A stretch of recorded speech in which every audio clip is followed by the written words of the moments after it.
A nombre del CUE, el Centro Universidad de Empresa del ITESO, les damos la más cordial bienvenida a este espacio que, aunque virtual, pretende generar una comunidad activa y cercana en torno a la economía social. El día de hoy nos convoca un tema por demás interesante: las cooperativas de vivienda en México. Para iniciar, les pedimos a todos silenciar sus micrófonos y los invitamos a poner sus preguntas y sus comentarios en el chat. Al final, serán respondidos por nuestros participantes. Ahora, les dejo entonces con Estela Maris González, coordinadora del Programa de Economía Social del Centro Universidad de Empresa del ITESO, para que presente a nuestros ponentes y arranque con nuestro primer webinar de este 2021. Muchas gracias por estar con nosotros y bienvenidos, bienvenidas.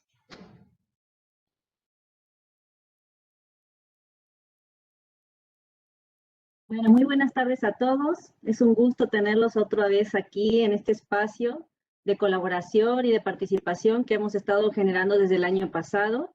Muy contentos de saber que nos siguen acompañando gentes de todas partes, no solamente de aquí de México, que aparte tenemos ya una comunidad muy padre, participativa aquí en México, sino también en otras partes como Argentina, en Perú, compañeros de Colombia, de Ecuador. Así que pues muchísimas gracias a todos por estar con nosotros otra vez.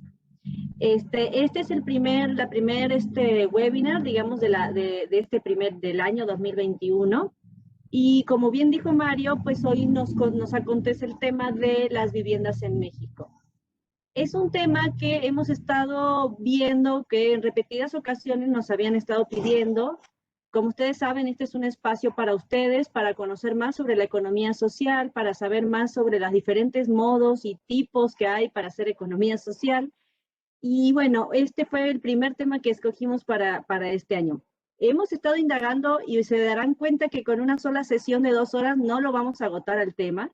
Así que realmente con nuestros dos ponentes que tenemos hoy, que verán que nos van a dar muchísima contexto, nos van a explicar un montón de cosas al respecto de las cooperativas de vivienda, pero sabemos que probablemente hoy no podamos resolver todas las dudas, pero podemos decir que esta puede ser la primera parte para luego poder hacer otro de una segunda parte y poder seguir agotando todas nuestras dudas.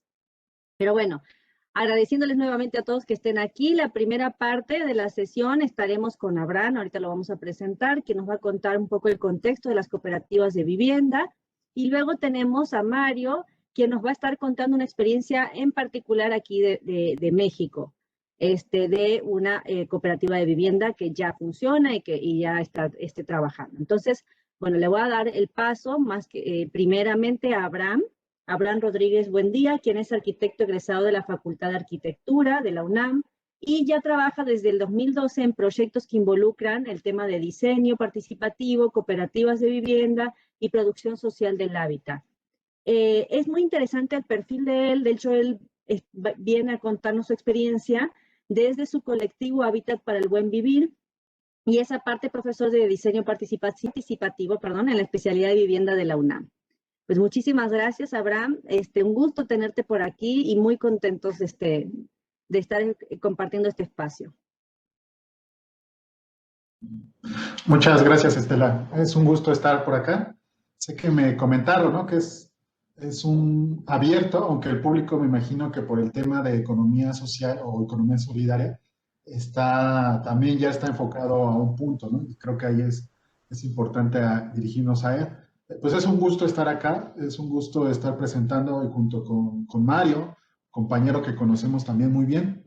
Y pues bueno, yo les quiero plantear un contexto amplio de dos cosas: qué son las cooperativas de vivienda y qué es el acompañamiento técnico y por qué va de la mano de las cooperativas de vivienda y por qué es importante, pero también cómo se relaciona y hacer un muy breve comentario de qué son las cooperativas de vivienda e incluso qué tipos de cooperativas de vivienda existen, ¿no?, en el mundo, muy brevemente, y cuáles son las que nos interesan, ¿no?, o cuáles son las que se están promoviendo últimamente.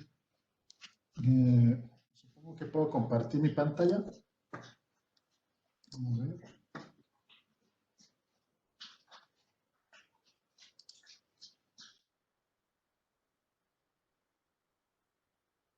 A grandes rasgos, una cooperativa de vivienda es una cooperativa que se crea para producir vivienda y usarla, ¿no? Esa es la diferencia con otras maneras de hacer vivienda. No se crea vivienda para venderla, se crea vivienda para usarla y se crea en un colectivo, en un grupo organizado, una cooperativa que tiene sus reglas, ¿no? Las cooperativas son organizaciones que llevan, pues, 200, ya van a ser 200 años de, de experimentar, de ir creando un bagaje sobre el cual organizarse y que buscan el beneficio mutuo, ¿no? La ayuda mutua entre las personas y hacerlo desde un plano horizontal. Entonces son muy interesantes, es muy interesante cómo se han desarrollado en algunos lados del mundo, en algunos con mayor éxito que en otros, pero sí tienen una presencia bastante amplia, ¿no? Y estas organizaciones lo que buscan es concretar y mejorar el tema del acceso a la vivienda y concretar esto como un derecho humano, así también lo podemos ver. Es interesante porque en Latinoamérica tenemos un país que es la punta de lanza en esto, que es Uruguay, y en el lado, digamos, europeo, en Suecia, en Suiza, tenemos las cooperativas de vivienda de un tipo, que son las que están, digamos, han conseguido tener un alto número de viviendas producidas. En el caso de Uruguay, alrededor del 5% de todas las viviendas que existen han sido creadas por cooperativas de vivienda. Hay más de una, digamos, una organización que la tiene. Una de las más interesantes es la que se llama FUCBA, la Federación Uruguaya de Cooperativas de Vivienda por Ayuda Mutua, que es una cooperativa, es una federación de cooperativas que tiene una particularidad, es esta parte de cooperativas de vivienda por ayuda mutua, que la diferencia de otros, ¿no? Y este modelo es latinoamericano, es muy diferente del europeo, y tiene su propia historia, ¿no? Viene de los movimientos obreros del mediados del siglo XX en Uruguay, y de ahí han exportado o han compartido sus experiencias con otros grupos y han, digámoslo así, encabezado un movimiento que ha ayudado a otros grupos a formar cooperativas de vivienda. Así ha pasado, por ejemplo, en Paraguay, en Bolivia, en otros países sudamericanos, y llegaron primero a Centroamérica. Una de las cosas que platicamos un poco en el contexto de las cooperativas de vivienda es que en Latinoamérica empezaron en los estados más pequeños, ¿no? No empezaron en Brasil, México o Argentina, o más bien los experimentos más largos no han sucedido en los países más grandes latinoamericanos. Esta es una explicación que nos estamos dando nosotros, porque quizás son los aparatos burocráticos más grandes, ¿no? Son demasiado grandes. Y en Uruguay y en otros países más que tienen menos habitantes, el aparato estatal es distinto. Entonces, por ello, en Centroamérica han tenido una experiencia muy interesante y muy amplia, antes que en México, ¿no? Esto no quiere decir que no existieran cooperativas de vivienda antes en nuestro país. Sí, pero no concretaron movimientos como lo han hecho en Uruguay y estos que les menciono, ¿no?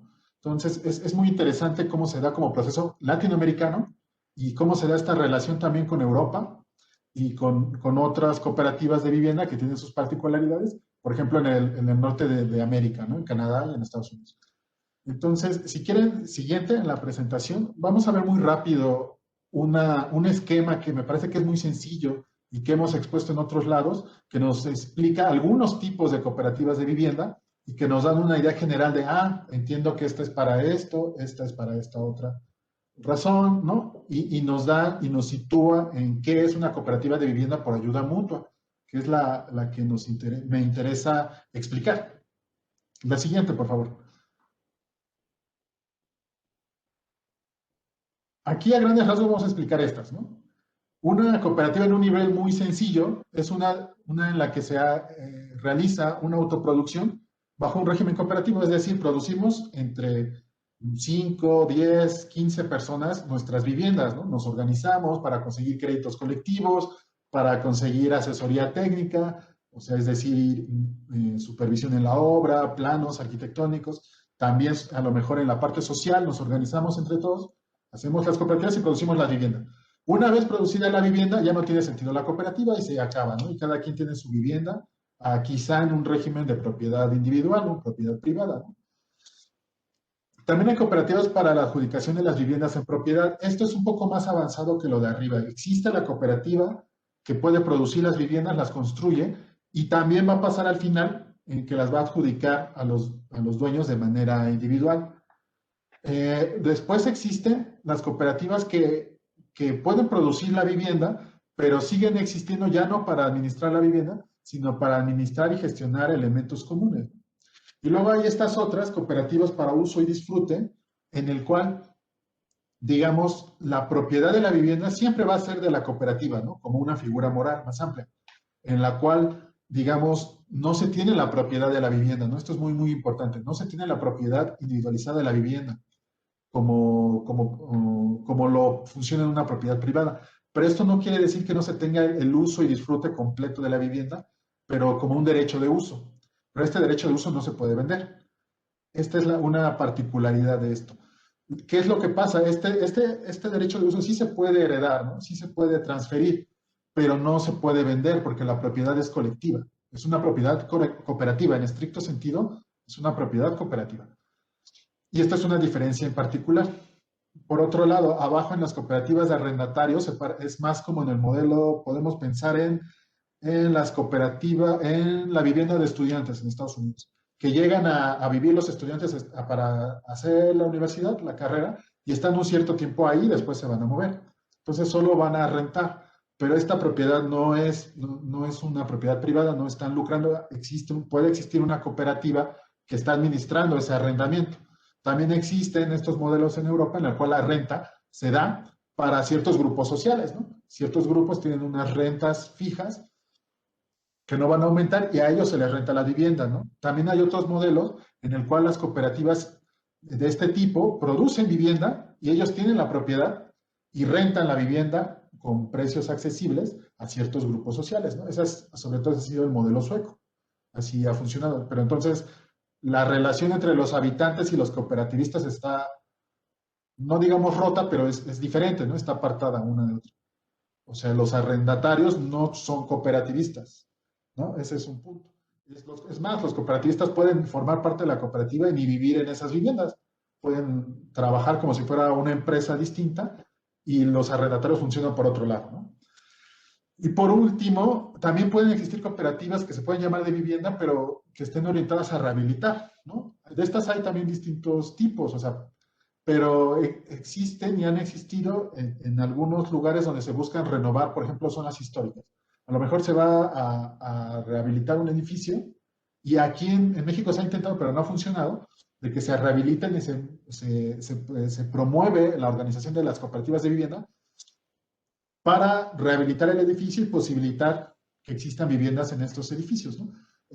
Tiene su complejidad, pero en otros lados ha existido de una manera quizá más sencilla, en la cual un edificio quizá que no es patrimonial se adquiere, se rehabilita y se rehabilita para colocar viviendas en ella y ya después usarlas con los socios, ¿no? Entonces, a grandes rasgos, estas son algunas y creo que es interesante entender esto, ¿no? Existen unas donde los habitantes son cooperativistas, cooperativas de uso y disfrute, las de arriba durante el proceso de construcción o de producción, y hay otras en donde no. Las cooperativas de arrendatarios o sea, pueden funcionar de distintas maneras, ¿no? Esto a muy grandes rasgos, ¿no? Es un panorama general. Podríamos desmenuzar más algunas o ver por casos de países, pero quería compartir esto para entender la diferencia. En el caso de las cooperativas de uso y disfrute, la propiedad es de todos los socios, pero el uso y disfrute de cada vivienda sí está particularizado, sí está individualizado, ya sea por cada familia o por cada individuo o por cada socio, ¿no?, de la cooperativa. La siguiente, por favor. Creo que en las siguientes está la explicación de cada una de ellas, pero quizá podemos adelantarnos a donde termina esta parte para no tomar tanto tiempo. Y a lo mejor también para los demás se puede compartir esto en algún momento si quieren detenerse a ver la explicación de cada una de estas. No sé si podemos avanzar a la diapositiva.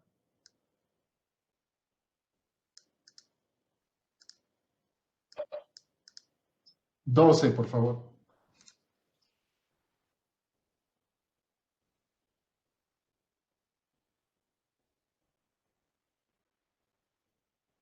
Ahí.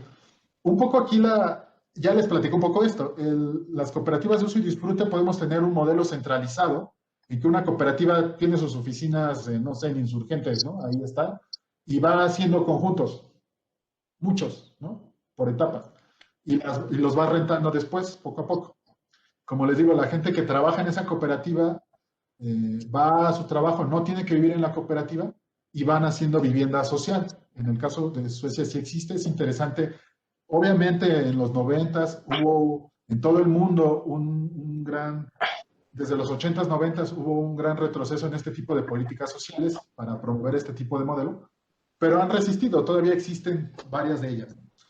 Y digamos que este es un modelo centralizado. Y hay otro modelo en donde está federado, donde también podemos pensar en que los habitantes son socios de la cooperativa, ¿no? Pero la cooperativa funciona como un conjunto habitacional, como una unidad habitacional, es independiente unas de otras, ¿no? Y tienen un cierto número, ¿no? Nunca fueron más grandes de 250 habitantes, más o menos, para que fuera factible la organización de eso como una cooperativa. Pero sí hay conjuntos de más de una, ¿no? Que se juntan en varias, pero forman, digamos que cada cooperativa, cada, digámoslo así, podemos considerarlas empresa social quizá, pero cada organización crea un conjunto y lo administra, ¿no? Lo produce, lo crea y después lo va a rehabilitar, lo va a cuidar en el tiempo.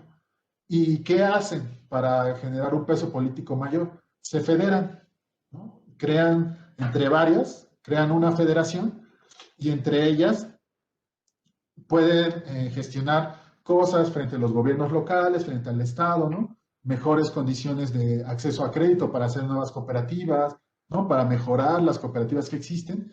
Y digamos que esto como un esquema muy sencillo para explicar la diferencia entre un modelo de cooperativas en el cual se centraliza y uno en el cual se federa, ¿no? Así como un Estado nacional como el nuestro, que los estados están federados, ¿no? Tienen sus propias, o sea, las asambleas de cada cooperativa son autónomas, pero están unidas para grandes temas. Y eso es muy interesante del modelo uruguayo. La siguiente, por favor. Bueno, voy a leer esto porque es interesante. Es lo que remarcamos en las ventajas de cooperativas de uso y disfrute, que cuáles son sus ventajas, ¿no? En un sistema de cooperativas no especulativo y sin fin de lucro, en que la propiedad de las viviendas siempre recae en la cooperativa y donde los cooperativistas disfrutan de un uso indefinido de la vivienda a través de un derecho de uso asequible, que es lo que mencionábamos, ¿no? Esto es interesante porque sí es un mecanismo distinto al que existe actualmente en el mercado, en el cual pues realmente no vamos a especular con el suelo, ¿no? Lo vamos a usar para producir y crear vivienda, para que se use, pero no se va a especular con él. Esto creo que es una particularidad muy importante, ¿no? de las cooperativas de uso y disfrute. El derecho de uso se obtiene con una entrada inicial, retornable, incluyendo mejoras, y se mantiene con un alquiler asequible mensual. Esto para el modelo uruguayo, ¿no? En la entrada inicial, con posibilidad de financiación, es proporcional a la superficie de la vivienda y a las rentas de las personas. Este derecho puede ser indefinido en el tiempo, transmitido y heredado, aunque la cooperativa puede decidir las condiciones para usar la vivienda.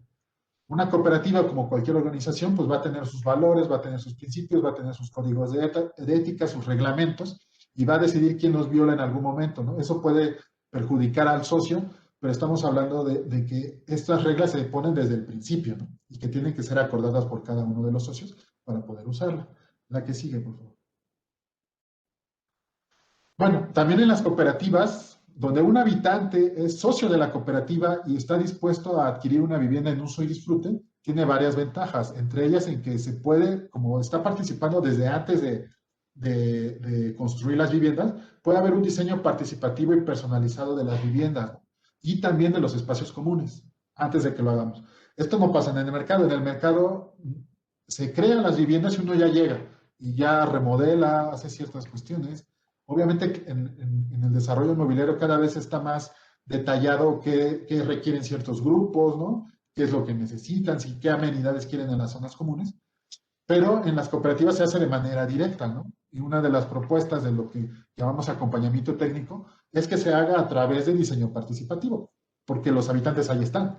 Lo más sencillo es preguntarles a ellos, ¿no? ¿Cómo quieres tu vivienda? ¿Cómo quieres las áreas comunes?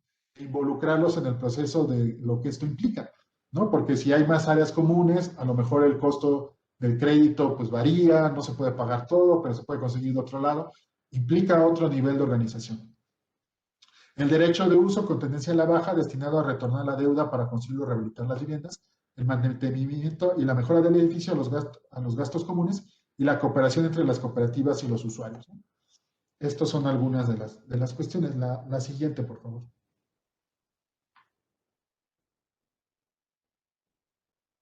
Bueno, aquí es muy bueno coincidir con el compañero Mario, porque yo aquí me vengo presentando como miembro del colectivo Hábitat para el Buen Vivir, ¿no? Como dijeron, soy arquitecto, ¿no? Arquitecto que se especializa en el diseño participativo, pero a la vez estamos formando parte de la mesa de cooperativas de vivienda de la zona metropolitana del Valle de México, Chicoacé-Cali, que es como una semillita de lo que queremos que en el futuro se vuelva la Federación de Cooperativas de México, ¿no?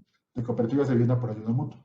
De momento son 6 grupos, ¿no? Algunos de cooperativas históricas e incipientes nuevas cooperativas, ¿no? Personalmente yo estoy formando parte de una nueva cooperativa que se llama Yoliscan y que forma parte del desdoblamiento de una vieja cooperativa, histórica cooperativa, la cooperativa Palo Alto, Unión de Palo Alto, y que se está organizando para producir nueva vivienda en un contexto actual en el que parece que hay una intención por parte del gobierno de la Ciudad de México de crear nuevas cooperativas y de brindar programas para ellas. Esto está, digamos, en un proceso muy largo que viene también acompañado de la organización de otros movimientos, como el Movimiento Urbano Popular y otras organizaciones, y Mario nos va a contar un poquito más de ello, seguramente, pero es un proceso en el cual también se está buscando sumar a otros grupos interesados, ¿no? Hay gente que dice, yo no tengo vivienda, ¿no? Yo no tengo yo no sé cómo voy a concretar este derecho y nos interesa hacerlo a través de este modelo, el de las cooperativas de vivienda por ayuda mutua.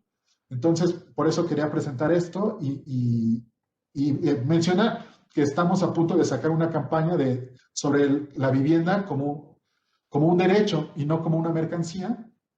Y por eso es interesante que nos sigan en Facebook, nos busquen en las redes sociales porque vamos a compartir más materiales, más información sobre esto a través de las diferentes cooperativas que forman parte y decirles que cuando hablamos de que esta es una cosa latinoamericana es porque no estamos solos, ¿no? Esta mesa está coordinada con las cooperativas centroamericanas, ¿no? Formamos parte de esa coordinación regional, ¿no? De ellos estamos aprendiendo, se están haciendo escuelas regionales, ¿no? Se están haciendo varias cosas y a su vez estamos coordinados con las diferentes federaciones o mesas o coordinaciones de Latinoamérica, incluyendo a la FUCBA, ¿no? A los uruguayos, a los colegas y compañeros uruguayos, en un movimiento más bien latinoamericano. Entonces es muy interesante el proceso que se está dando. Quiero mencionar que es incipiente, ¿no? En realidad somos muy pocos todavía. Esto apenas está empezando, no es que... Y también mencionar que en un proceso, si ustedes están interesados en los procesos sociales, en los emprendimientos de este tipo, sabrán que son de largo aliento, ¿no? No es como en el mercado que ya está y lo puedo tomar ahora mismo, ¿no? Justo lo que quería, ¿no? En el color y todo, no. Aquí hay mucha organización, digamos, un arquitecto histórico en el tema de producción social del hábitat, el arquitecto Enrique Ortiz, dice que en el borde del sistema siempre se complejizan las cosas, ¿no? Pues estamos un poquito ahí, ¿no? En el borde, intentando crear estas cosas, y obviamente las cosas se complejizan, pero es interesante mencionarlo. La siguiente, por favor. Bueno, aquí creo que con baja calidad, pero están los logos de algunas de las cooperativas que forman parte, ¿no? De la mesa y de cómo se está desarrollando. Pero bueno, igual en las redes pueden, si les interesa, pueden entrar a ver más sobre cada una de ellas, ¿no? La siguiente, por favor. Bueno,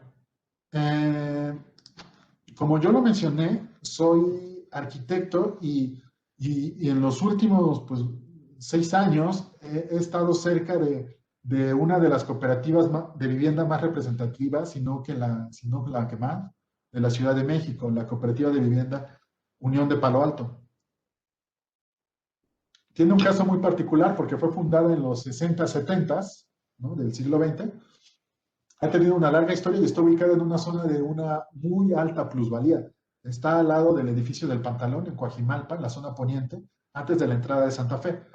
Y tiene una historia primero de derecho al acceso al suelo y a la vivienda, y después del derecho a la ciudad, por mantenerse ahí, porque han tenido procesos muy difíciles para que ya no exista como tal y ha resistido, sigue con nosotros, ¿no? Hace algunos años, colegas que participan de esto decían, la cooperativa Palo Alto ya se acabó, ¿no? Y ya pasaron 10 años de que dijeron eso y aquí siguen, y siguen consiguiendo cosas. Y esto es algo muy interesante porque algo que los ha defendido es el tema del uso y disfrute, de que la propiedad no está individualizada. Entonces, como toda la cooperativa tiene que estar de acuerdo para vender, si la mayoría no quiere hacerlo, no se va a poder. Y como no está individualizado, como pasaría en un proceso de gentrificación de otro tipo, en el que vamos comprando vivienda por partes, por cada predio individualizado, en muy poco tiempo ya la gente hubiera sido expulsada, ¿no?, de esta zona. Aquí se han logrado mantener, no sin superar muchos conflictos, no sin superar muchos problemas, pero es muy interesante cómo la organización creo que es lo que les ha dado la fuerza para mantenerse aquí y para poder conseguir varias cosas, ¿no? Entonces, no voy a contar muy detalladamente la historia, pero sí les quiero mostrar algunas imágenes. Si quieren pueden irlas mostrando mientras platico, de cómo fue esta organización que viene de grupos que venían en ese entonces de la iglesia organizada, ¿no?, la Teología de la Liberación, que trabajaba promoviendo el cooperativismo, que organizó el grupo y que venía de grupos incluso de clase alta que se acercaron a apoyar a un grupo que no tenía acceso al suelo, pero que vivían ahí porque eran descendientes y eran mineros de arena que llegaron a la zona poniente de la ciudad a trabajar, ¿no? De eso. Los dueños de esas tierras explotaron toda la arena y mientras les rentaban un pedazo de suelo para que construyeran pues jacales, viviendas muy precarias a los trabajadores de minas, ¿no? Entonces, esto por más de 30 años, ¿no? Por más de 30 años ellos obviamente desarrollaron un derecho a la vivienda ahí, ¿no? Entonces, cuando se acabó la arena y los intentaron expulsar, llegaron grupos organizados a apoyar a estos habitantes y les mostraron la alternativa de formarse como una cooperativa de vivienda para acceder al derecho de compra, ¿no?, del suelo, no a invadirlo, no a arrebatarlo, sino a que tienen ellos tienen el derecho a poder comprar. Y eso fue lo que pasó, ¿no? Es una historia muy larga, incluso hubo un juicio, hubo muchas cosas y lo consiguieron, ¿no? Fue un caso de éxito de lucha por el derecho a la vivienda. Más adelante, por favor. Y bueno, entonces ellos con una organización, COPEVI, ¿no?, que fue la primera ONG dedicada a temas de vivienda y producción social en México, recibieron un apoyo técnico. Es curioso porque el arquitecto que diseñó la vivienda de los planos que estamos viendo acá era un refugiado uruguayo que venía refugiado de la dictadura. Estamos hablando del 74, ¿no? La dictadura uruguaya empezó el golpe, ¿no?, más o menos en el 73, si no me equivoco, y Tito Acuña vino aquí y trabajó en esta organización, ¿no?, con quien les mencioné, el arquitecto Enrique Ortiz, y parte de los conocimientos técnicos que venían de la experiencia uruguaya están en Palo Alto. Entonces, desde el origen hay una liga, ¿no?, con los latinoamericanos y están en este modelo que creo que se adaptó muy bien a las viviendas. Obviamente, después las viviendas han crecido, pero el modelo estaba abierto a que pudiera adaptarse, ¿no? La que sigue, por favor. Bueno, si quieren pueden ir pasando. Estas son imágenes de cómo fue el proceso. Esto fue con lo que llamamos autoproducción, que no autoconstrucción. ¿Por qué autoproducción? Porque aunque la gente sí participó en algunas partes del proceso, aquí hay un proceso de producción en donde sí hay mano de obra capacitada para ciertas cosas y había una asesoría técnica con planos, ¿no?, con diferentes cuestiones que apoyaban el proceso de construcción de las viviendas. Entonces, digamos que esta primera etapa, ¿no?, ahí en la foto sale Rodolfo Escamilla, que fue un profesor que organizó la parte de las cooperativas de vivienda y que mostró cómo hacerlo junto a lo que se llamó un grupo auxiliar, ¿no?, que participaba y apoyaba todo este proceso. Esto es un poco de los edificios colectivos que existen en la cooperativa, que también se han construido a través de procesos colectivos. Y esta es una de las etapas de vivienda donde era multifamiliar. Ustedes ven las casas de atrás, ya eran de muy alta renta, ¿no? Muy cerca de Palo Alto está lo que se conoce como la Colina del Perro, que así se llamaba el lugar donde vivía López Portillo, ¿no?, el expresidente de esa época. Más o menos son los años en los cuales se está construyendo esto. Y bueno, y comentar que es un proceso que sigue hasta la fecha, ¿no? Hasta la fecha tienen procesos que tienen que seguir, digámoslo, haciendo una lucha por mantener la vivienda adecuada y siguen en él, ¿no? Siguen en él y no acaba, ¿no? Es una historia realmente muy impactante, ¿no? Este es un esquema de, si ustedes conocen la Ciudad de México, en la zona poniente ven el Pantalón, esta es la colonia que está ahí abajo, es Palo Alto, ¿no? Y bueno, y ahora muy brevemente contar cuáles son las ventajas de las cooperativas de vivienda y cuáles nos ha tocado a nosotros comprobar, ¿no? Como ustedes ven, aquí la cooperativa de Palo Alto se encuentra delante del corporativo Arcos Bosques, ¿no? En años recientes se les informó que se iba a construir un nuevo desarrollo justo enfrente de ellos y obviamente con un tema en el cual la normativa urbana en nuestro país todavía no está demasiado avanzada para tener lo que en otros países se llaman capturas de plusvalía, ¿no? De que si alguien más va a hacer este tipo de cosas, parte de lo que ellos van a ganar en la plusvalía que están ganando por las mejoras que ha hecho la colectividad, pues, en este caso el Estado, con las vialidades, con otros temas, deberían de irse a mitigar los aspectos negativos que el nuevo desarrollo va a causar. Entonces, como eso no existe, acá lo que sí pasó es que la cooperativa desarrolló una organización y logró entablar un proceso de negociación en el cual se busca hacer un proceso de mitigación, en el cual, digamos, lo que se iría por concepto de mejoras, de mitigación a la Tesorería Central de la Ciudad de México y no sabríamos en qué se aplicaría, se quedara aquí en la cooperativa y la cooperativa decidiera en qué se usara ese dinero, ¿no? Y ahí es donde entramos nosotros como un colectivo de arquitectos participativos, en el cual desarrollamos un proceso y acompañamos el proceso de diseño, construcción y supervisión de la obra, ¿no? Adelante, por favor. Entonces, esto es a muy grandes rasgos lo que se fue trabajando en un proceso de diseño participativo con la comunidad, que es mejorar un edificio muy importante, que es el salón de asambleas, el salón de fiestas, el salón cooperativo de la comunidad, que era un salón, pues, construido desde hace unos 20 años más o menos, con pocas aportaciones, con algunas condiciones, digamos, ya con algunos deterioros, a pesar de que no tenía tanto tiempo de haber sido construido, y mejorarlo, ¿no? Entonces, dada la importancia que tenía para la comunidad este espacio, se buscó mejorarlo incluso para que se pudiera ocupar a futuro para otras cosas también.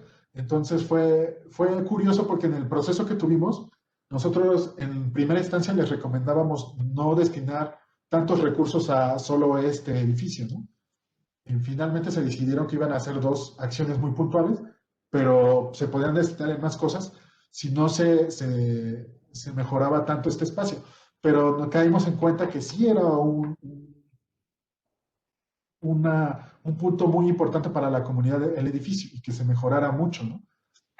También por la propia organización, porque, digamos, en este espacio sí hay asambleas generales, sí hay reuniones de la cooperativa con otros grupos, pero también funciona como un salón de fiestas como el de cualquier colonia, pero de la cooperativa. Esto quiere decir que tienen prioridad los cooperativistas para usarlo para sus fiestas, para los 15 años, para las bodas, para los bautizos, ¿no? Se anotan en una lista, aportan para las mejoras del salón, pero obviamente no van a aportar lo que cuesta un salón afuera y con las condiciones, ¿no?, del otro espacio. Entonces es un lugar muy importante porque fortalece el mismo entrabado de la cooperativa, ¿no? Un socio que no está al corriente con sus cuotas, pues no va a querer ir a pedir el salón, ¿no? Entonces se pone al corriente y va y pide el salón para su fiesta y se lo van a dar, si está al corriente, ¿no? Lo van a anotar en una lista, si lo aparta con el suficiente tiempo, ¿no? Entonces, adelante, esto es más que nada mostrar cómo está el aspecto original y cómo se planteó el proceso constructivo, cómo se mejoró y qué se está haciendo, ¿no? Esta es la vista final arquitectónica de lo que va a quedar y comentar que sí, nos ha afectado mucho la pandemia, pero este es el proceso de construcción en el que está. Esta foto ya tiene algunos meses. Nos dejaron subir a los nuevos desarrollos, ¿no? Así se ven los nuevos desarrollos. Allá están las torres, ¿no?, del corporativo Arcos Bosques. Y aquí tenemos la vista de la colonia, ¿no? Es una colonia popular. pero que ha tenido un acompañamiento técnico y ahora nos ha tocado formar parte de esta segunda etapa, ¿no?, de mejoramiento. Y bueno, un poco imágenes, ¿no?, de cómo va el proceso constructivo del nuevo salón cooperativo y en qué proceso vamos, ¿no? Entonces, esto para mí, ¿por qué es muy importante? Porque esto lo consiguió una cooperativa de vivienda. Una cooperativa de vivienda se pudo organizar y pudo entablar una negociación con un desarrollo, con una empresa desarrolladora que está haciendo las torres de allá atrás, ¿no? Y pudo conseguir un recurso para aplicarlo en un bien común para la cooperativa. Y esto para mí, y lo he comentado con algunos, ¿cómo se llaman?, colegas, gente que nos ha preguntado sobre lo que se ha hecho en Palo Alto, que es algo realmente,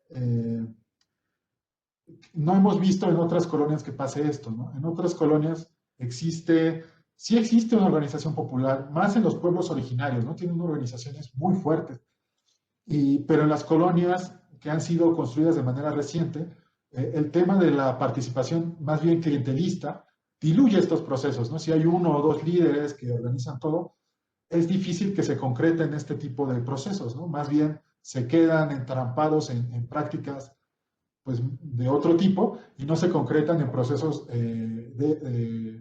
realmente colectivos y realmente autogestivos, porque en la cooperativa sí hay gente que son de todos los partidos, ¿no? Gente priista, perredista, de Morena, pero a la hora de la cooperativa decide. Esto es algo también muy, muy interesante, porque nos da también un espacio de democracia directa, donde se ejerce, ¿no? Los vecinos, los socios, tienen el mismo derecho de voto unos de otros, ¿no? Y dentro, aunque formen parte a lo mejor de un partido político dentro de la cooperativa, tienen que dejar sus insignias un poco y ver por el bien común de la comunidad. Obviamente sí, siempre va a haber en los grupos otros grupos, ¿no? Otras ideas, pero es interesante que esto sí ha pasado aquí y ha subsanado algo que en mi opinión debería de hacer el Estado en el nivel local, en la Ciudad de México. Es decir, que se creen fideicomisos cuando hay un mega desarrollo y que se mitiguen cuestiones que tienen que ir, por ejemplo, si se afecta el drenaje, pues se tiene que reparar, si hay condiciones en las cuales hay que aumentar la red hidráulica o X temas, se tienen que hacer, pero también tiene que haber otros temas que mejoren en temas generales, ¿no?, de la comunidad, y la comunidad debe participar de ese proceso y decidir. Y porque algo que comenta alguien que también es un mentor mío, el maestro Gustavo Romero, que ha trabajado en temas de diseño participativo también, y que también trabajó en Palo Alto tiempo atrás, menciona que lo importante no es participar, sino tener el derecho a participar, ¿no? Eso es lo que da la diferencia, ¿no? Si uno en este proceso tiene el derecho a participar, pues ya cambian mucho las cosas, ¿no? Ya es distinto a que llegue un desarrollo, construya, ¿no?, un nuevo vecino, y ustedes están viendo el tamaño del nuevo vecino, ¿no? O sea, realmente cuando uno está ahí es impactante, porque también hay que ser autocríticos, ¿no? También dentro de la cooperativa sabemos que la mitigación que se dio no alcanza para lo que nos va a afectar, ¿no? El sol que le va a quitar, el agua que va a afectar, pero bueno, también no podemos echar en saco roto que la organización de esta cooperativa ha logrado al menos hacer algo que en otras colonias no ha pasado y que también nos interesa hablar de ello, ¿no? Y en una parte pequeña, mencionar que se da porque existe esto que llamamos acompañamiento técnico, ¿no? Que también estamos buscando, que estamos, al mismo tiempo que estamos viendo cuál será el mejor modelo para México, o para nosotros, o para los quienes estamos interesados, para las cooperativas de vivienda, también estamos muy preocupados en saber cuál será el mejor acompañamiento técnico, los diferentes niveles. Obviamente, como nosotros en el colectivo venimos de la arquitectura, estamos muy sesgados a lo constructivo, pero también está la parte financiera, la parte educativa, la parte social, que creo que son mucho más importantes que la parte arquitectónica es meramente un resultado del proceso, ¿no? Si el proceso, el otro no se da bien, el otro pues tampoco, pero es más importante el otro que el siguiente. Entonces, bueno, creo que hasta aquí dejaría mi participación, no sé si estamos bien en tiempo, y nada más compartirles nuestras redes sociales, ¿no? En Facebook, Hábitat para el Buen Vivir, ¿no? En Instagram y en Twitter, @HábitatBuen. También tenemos el sitio web, habitatbuenvivir.org. Y pues sí, volver a mencionar que para esta presentación vine como coordinador del colectivo Hábitat para el Buen Vivir, pero también tenemos la camisa de cooperativistas, ¿no? En la cooperativa Nueva Yoliscan, que está en proceso de formación, pero que pronto pueda decir que ya está formada la cooperativa de vivienda, y también a través de esta cooperativa como parte de la mesa de coordinadora de cooperativas de vivienda del Valle de México. Muchas gracias, Abraham. De hecho, sí, por eso nos gustaba mucho tu perfil, porque como que estás en estos roles en todos, pues, ¿no? Y eso es padre porque enriquece mucho también la experiencia. Acá hay una pregunta que se me hace muy interesante. David cuenta que tiene más de 30 años en una cooperativa de vivienda, que él es socio de una cooperativa de vivienda, en donde todos, dice, colaboran en el tema de los servicios, pero cada socio construye su propia vivienda. Eso, a lo que a él ha visto, no ha funcionado porque dice que no ha sido parejo. Según tu experiencia, funcionamos, dice, como adjudicación de las viviendas en propiedad. Al final, cada uno tendrá su propio terreno. Bajo tu experiencia, ¿funcionan así las cooperativas de vivienda o qué te dice la experiencia en ese sentido? Muchas han trabajado así, es que hay de distintos tipos, ¿no? Hubo muchas cooperativas en los 80s, digamos, lo podemos decir así, o sea, que venían más bien organizadas, no sé de qué cooperativa venga, pero sí hubo muchas. Hubo unas que venían más del clientelismo, otras que venían de movimientos sociales muy interesantes. Hay muchas cooperativas. ¿Qué pasó? Que una vez que se adjudicaron como propiedad individualizada o privada, se volvieron parte de la ciudad como el resto, ¿no? Y se nos perdieron. Pero, o sea, ya no se nota, ¿no? Esta era cooperativa o no. Parecen unidades habitacionales o vivienda popular consolidada de otro tipo. Pero sí, esto es una pregunta interesante porque es un tema que tenemos en el modelo uruguayo, es muy claro que es el mismo modelo de vivienda para todos, ¿no? Es el mismo y todos construyen el mismo. Es más, si hay esa ayuda mutua, todos construimos parte de la misma vivienda y después la sorteamos, o sea, no sabemos qué vivienda estamos construyendo.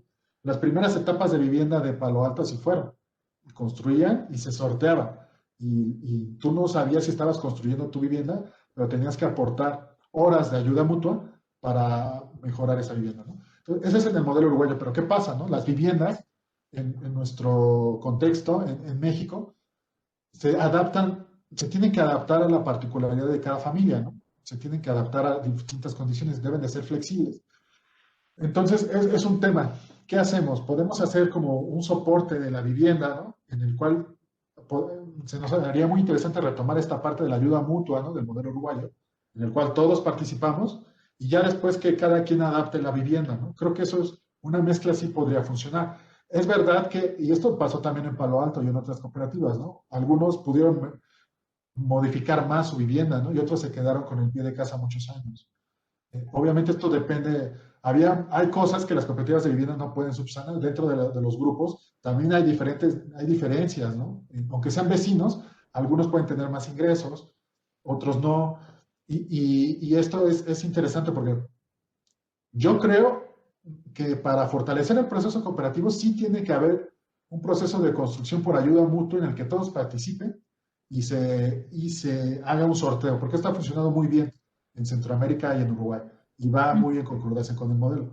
Pero tenemos que encontrar el punto medio en el cual digamos, nosotros le estamos llamando así, soporte de vivienda, también sea flexible para que si le toca a una madre soltera, le sirva bien, que para una familia extendida en donde son tres familias nucleares, ¿no? O de otro tipo, ¿no? Ese es el reto, ¿no? Es una pregunta muy interesante y a mí me interesa mucho porque creemos que sí, sí tiene que ver con temas de diseño, ¿no? De cómo se hace ese soporte y cómo se flexibiliza después. Y por eso me parece interesante.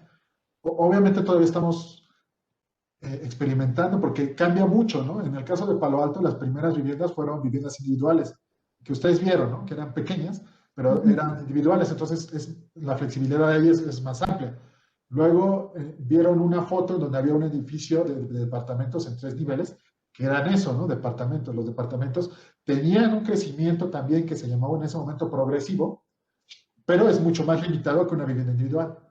En las nuevas cooperativas estamos viendo la realidad que seguramente construiremos en altura, en departamento. Entonces la flexibilidad es menor, pero también tendremos que buscarla, ¿no? Entonces, es interesante. Yo creo que sí, en eso lo dejaría, ¿no? Creo que sí es importante para fortalecer el proceso cooperativo que se participe en esa parte. Si la organización lo puede hacer, también depende mucho de eso, ¿no? De de la capacidad de la organización para poder hacerlo. Pues muchas gracias, Abraham. Hay más preguntas, pero las voy a nuclear. Hay preguntas con respecto al financiamiento, hay preguntas con respecto a los servicios públicos, pero lo que vamos a hacer es que le vamos a dar espacio ahorita a Mario, de paso también para que ahora descanse un ratito, que presente Mario, y ya al finalizar Mario, ya juntamos estas preguntas y hacemos pues una pequeña conversación entre nosotros, pues para ir respondiendo a alguna de estas preguntas. De cualquier forma, también, ahora si quieres ir contestando en el chat, bienvenido. Pero me gustaría, si no quitarle tiempo y que podamos escuchar también la experiencia de Mario, darle su espacio. Mil gracias, Abraham, pero no te despides porque aquí vas a seguir todavía. Entonces, para la última parte. Entonces, si te parece, Mario, iniciamos con tu presentación y después de tu presentación, como les dije, bueno, hacemos toda la ronda de preguntas. Muy, muy interesantes las preguntas y creo que nos da, bueno, para querer saber más y más y más sobre este tema, ¿no? Pero bueno, pues está con nosotros Mario Arriola, quien es economista por la UNAM. Actualmente es secretario del Centro Internacional de Investigación e Información en Economía Pública, Social y Cooperativa del capítulo CIRIEC México. Es vocal del Consejo de Administración de la Confederación Nacional de Cooperativas de Actividades Diversas de la República Mexicana, presidente de la Cooperativa de Vivienda MATSI y director del Centro Cultural y Recreativo de Ecatepec. Muchísimas gracias, Mario. Como le decía Abraham, pues un gusto tenerlos a los dos aquí para conocer su experiencia. Muy bien, voy a compartir la pantalla. Claro que sí.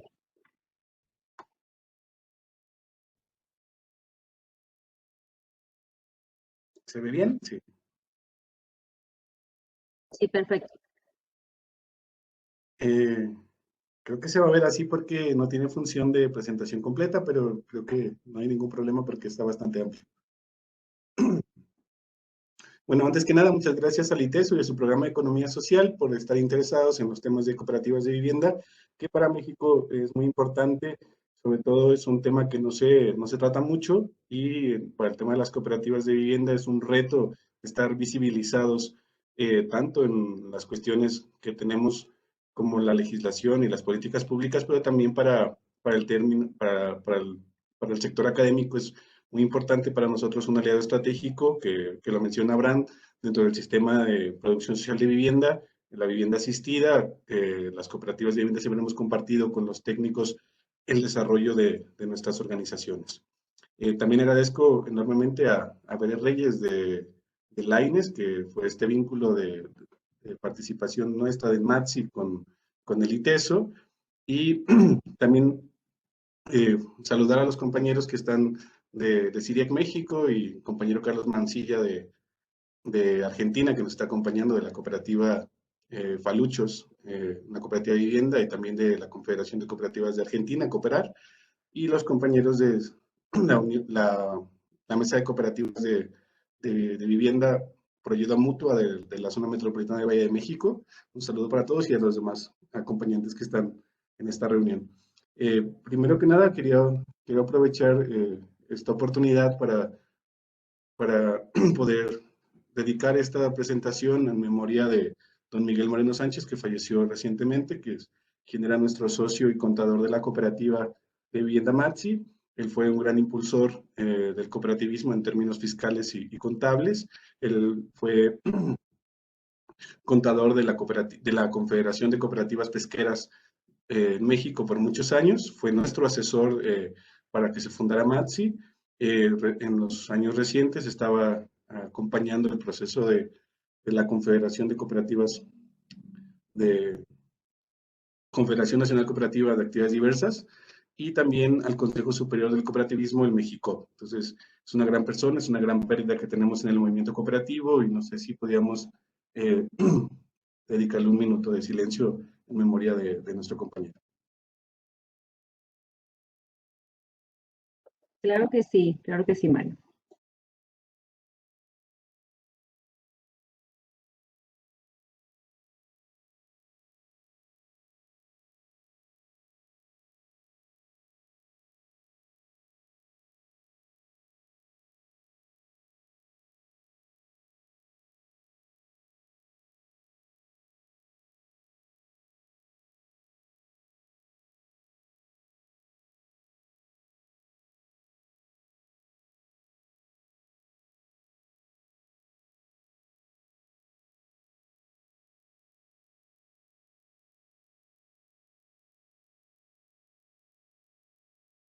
Bien,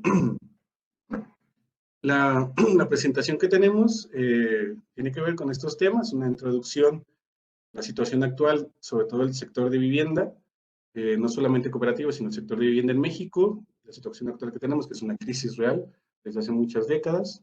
Las cooperativas de vivienda, voy a puntualizar algo que ya mencionó Abraham, simplemente para fortalecerlo en el tema de esta presentación, la producción social de vivienda, ¿no? Donde están las cooperativas integradas, y hablarles un poco de la experiencia de MATSI.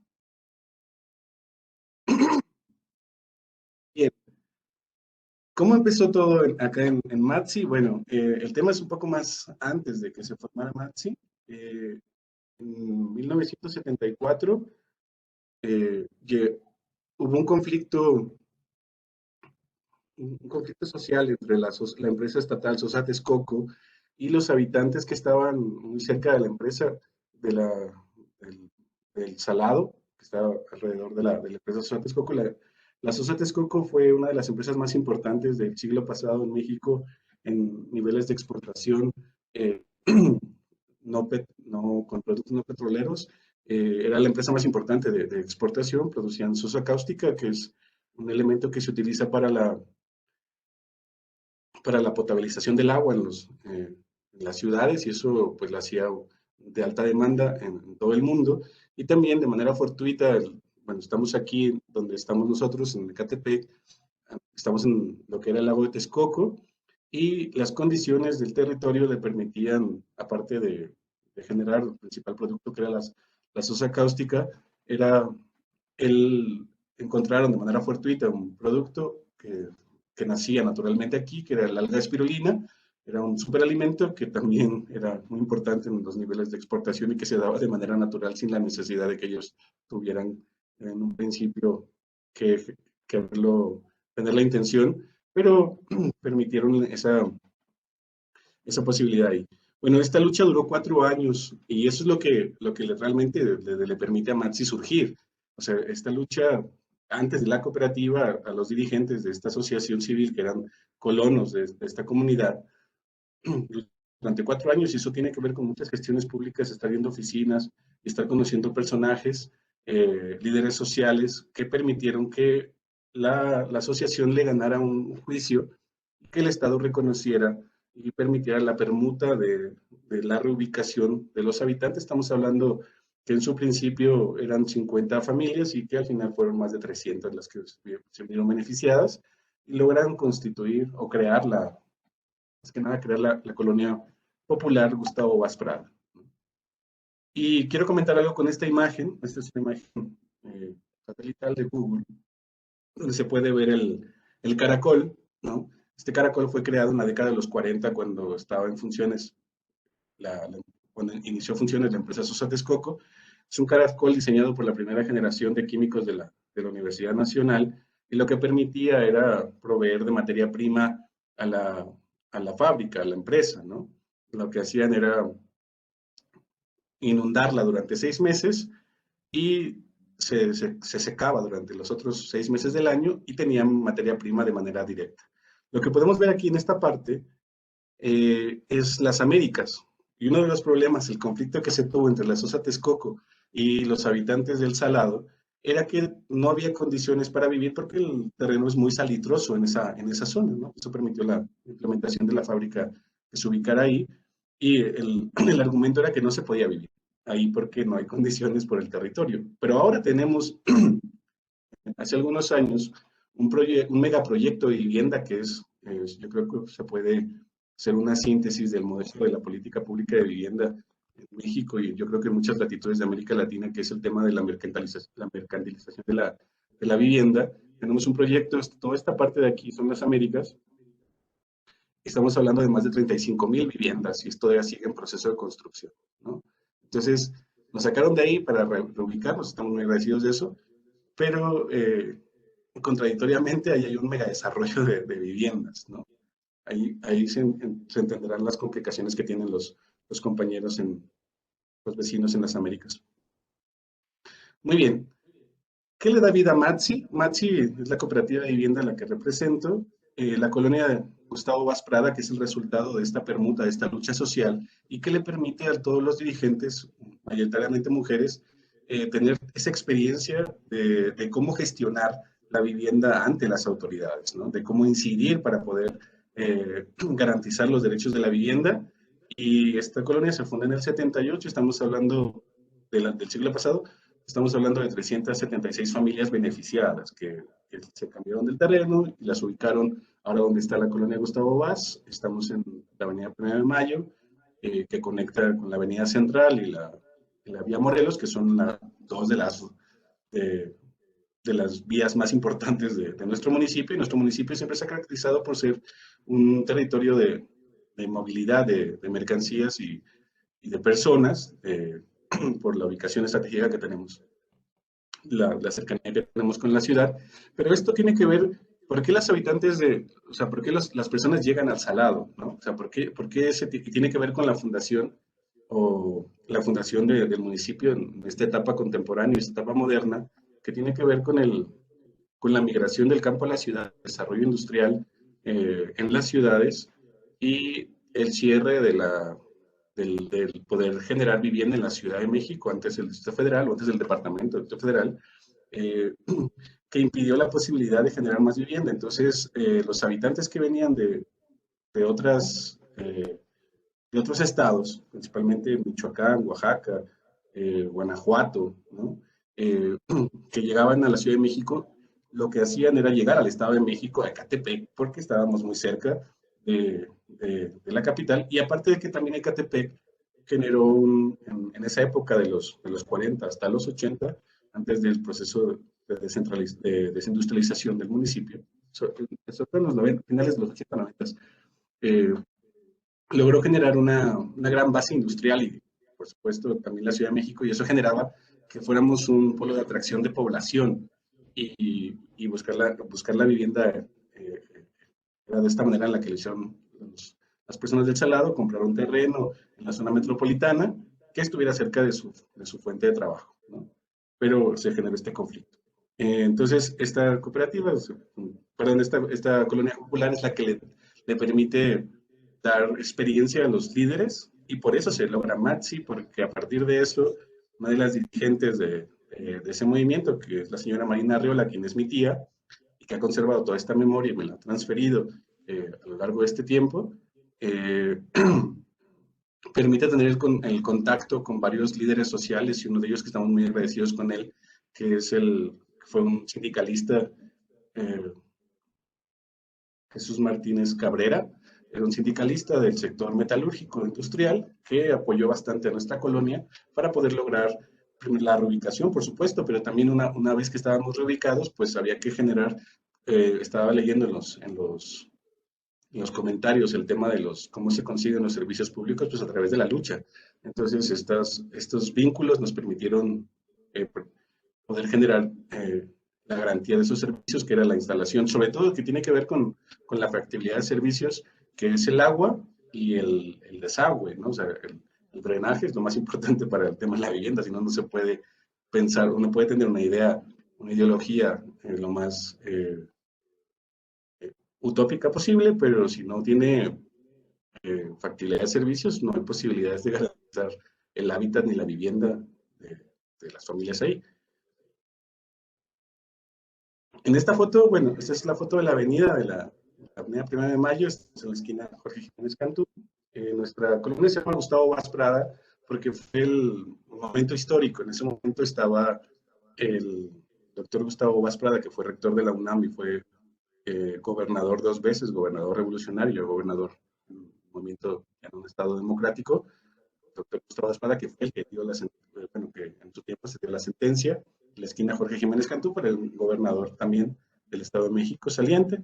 Y la otra calle se llama Jesús Martínez Cabrera, y la otra calle se llama Adolfo López Mateos, porque era el presidente de la República en ese momento. Tiene mucho simbolismo el tema de nuestra colonia. Y ahí podemos ver ella es doña Marina Arreola, quien es la fundadora de la cooperativa, junto con otros socias y socios, y es un vecino que está ahí, ¿no? Don Vicente. lo que mencionaba Abraham, ¿no? La vivienda es un derecho y no una mercancía. Entonces, ¿qué es lo que pasa aquí con toda esta experiencia que se toma por parte de los líderes de la colonia popular Gustavo Vaz Prada? Pues es una experiencia y unas relaciones muy importantes. Y el tema de la vivienda, pues tenemos que reconocer que no está desvinculado al tema político, ¿no? Hay una vinculación muy directa en términos políticos electorales y por supuesto las demandas sociales como el tema de la vivienda, pues es una necesidad y al mismo tiempo también se vuelve una propuesta política. Entonces hay una generación ahí de sinergias, pero lo que se estaba planteando ahí en ese momento es cómo generar más vivienda. Ya teníamos 370 y tantas familias beneficiadas, pero había más necesidad de vivienda y muchos de los familiares de la colonia, de nosotros, pues son socios también de la cooperativa ahora, ¿no? Entonces era cómo lo logramos. Y aquí tiene que ver con esta parte muy importante. Voy a regresar un poco acá. Para tener la imagen de Catepec en la zona nororiente, ¿no? Parte de esta experiencia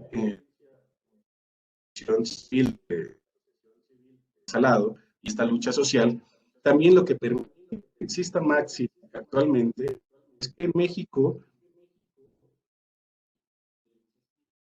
perdón, ya en las fechas de los 70, 1970, Catepec existe un movimiento cooperativo de vivienda. Estamos hablando de más de 5 cooperativas de vivienda que estaban en esas épocas. Hablar de cooperativas de vivienda con una oferta tan importante como la que estaban haciendo, y en dos sentidos. Uno, porque estaba en de implementarse el modelo de cambio estructural a finales de los 70, y también porque se había también modificado la política de vivienda. Estamos productor tenía una incidencia mucho más importante, simplemente es el número regulador y manejador de fondos de los trabajadores para generar vivienda y entregarla a las empresas privadas, sobre todo a los financiadores, ¿no? Entonces estamos hablando de eso, estamos hablando que en los 70, 60, 60, 70, finales 60, principios 70, pues se genera el fondo de vivienda de los trabajadores, ¿no? Entonces se entendería que debería ser una ventaja para los trabajadores, pero la verdad es que ese fondo es utilizado por estas cooperativos inmobiliarios, ¿no? Pero que usan fondos de los trabajadores pues con toda la normatividad que permite esta política nacional de vivienda. Esa es una parte. Y lo otro, el cambio estructural que estamos en el 89, en vísperas en esa época, bueno, en Ecatepec existían una oferta de más de 5,000 viviendas. Y eso para nosotros es muy importante, ¿no? Son cooperativas que ya no tienen un registro porque lo perdieron en 1991, 1992, porque hubo una persecución de cooperativas y lo que les mencionaba un poco antes, el tema de vivienda no puede, eso lo debo dejar claro, en el tema de que a veces nos excedemos en el tema de la ideología, sobre todo del buen vivir, y la ideología solidaria, de la no solidaria. El Estado no puede estar fuera del tema de la vivienda o del territorio, ¿no? O sea, es una parte fundamental. Si no existe un gobierno actor, bueno, podemos usar la puerta del auto como escáner. Crear un radio que después determinar la altura de los vecinos. Si no hay una voluntad política de los gobiernos en turno, es muy difícil generar vivienda. Pero eso es solamente una cuestión coyuntural.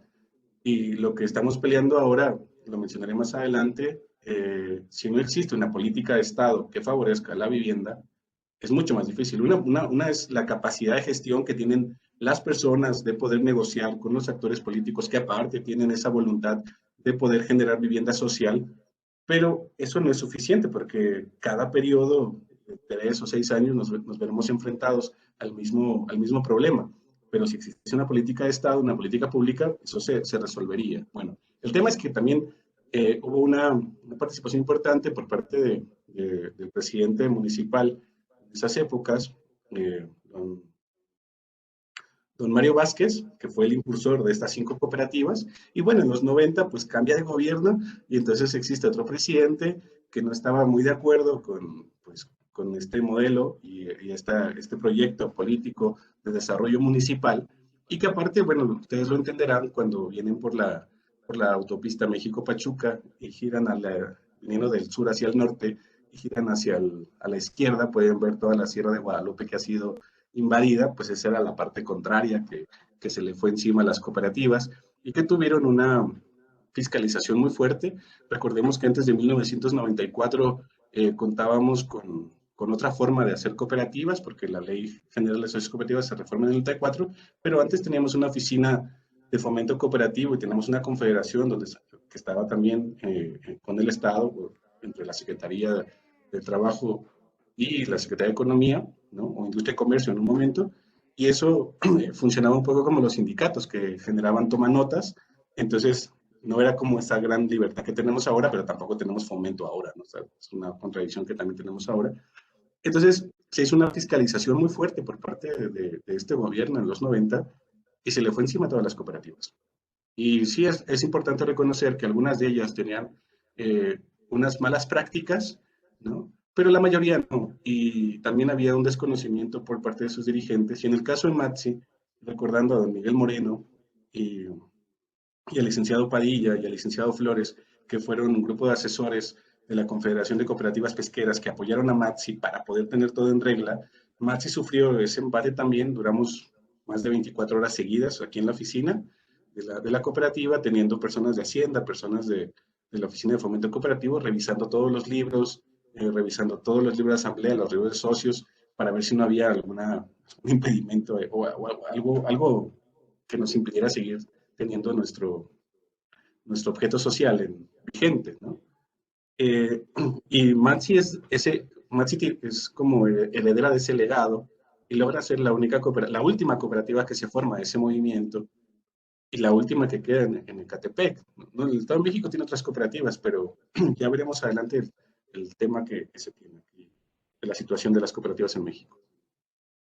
Y esos dos elementos, un proyecto político de desarrollo municipal que estaba de acuerdo con el movimiento cooperativo de vivienda y la experiencia de los dirigentes de esta lucha social por la vivienda entre los colonos del Salado en conflicto con la Sociedad Texcoco permitió que surgiera Matsi.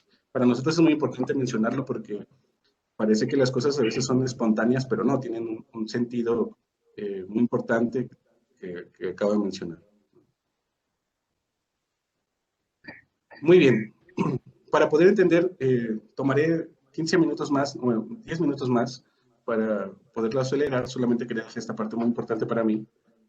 La situación en la cual estamos en México, ¿no? Esta es una foto de Livia Corona, está en Iztapalapa, ese conjunto habitacional, y bueno, así son las Américas también, y así son en muchas otras partes de la República, esta actual política y modelo de vivienda, ¿no? Entonces, lo que podemos ver aquí en los datos es que tenemos ahora es más, este dato es del 2015, pero seguramente es más.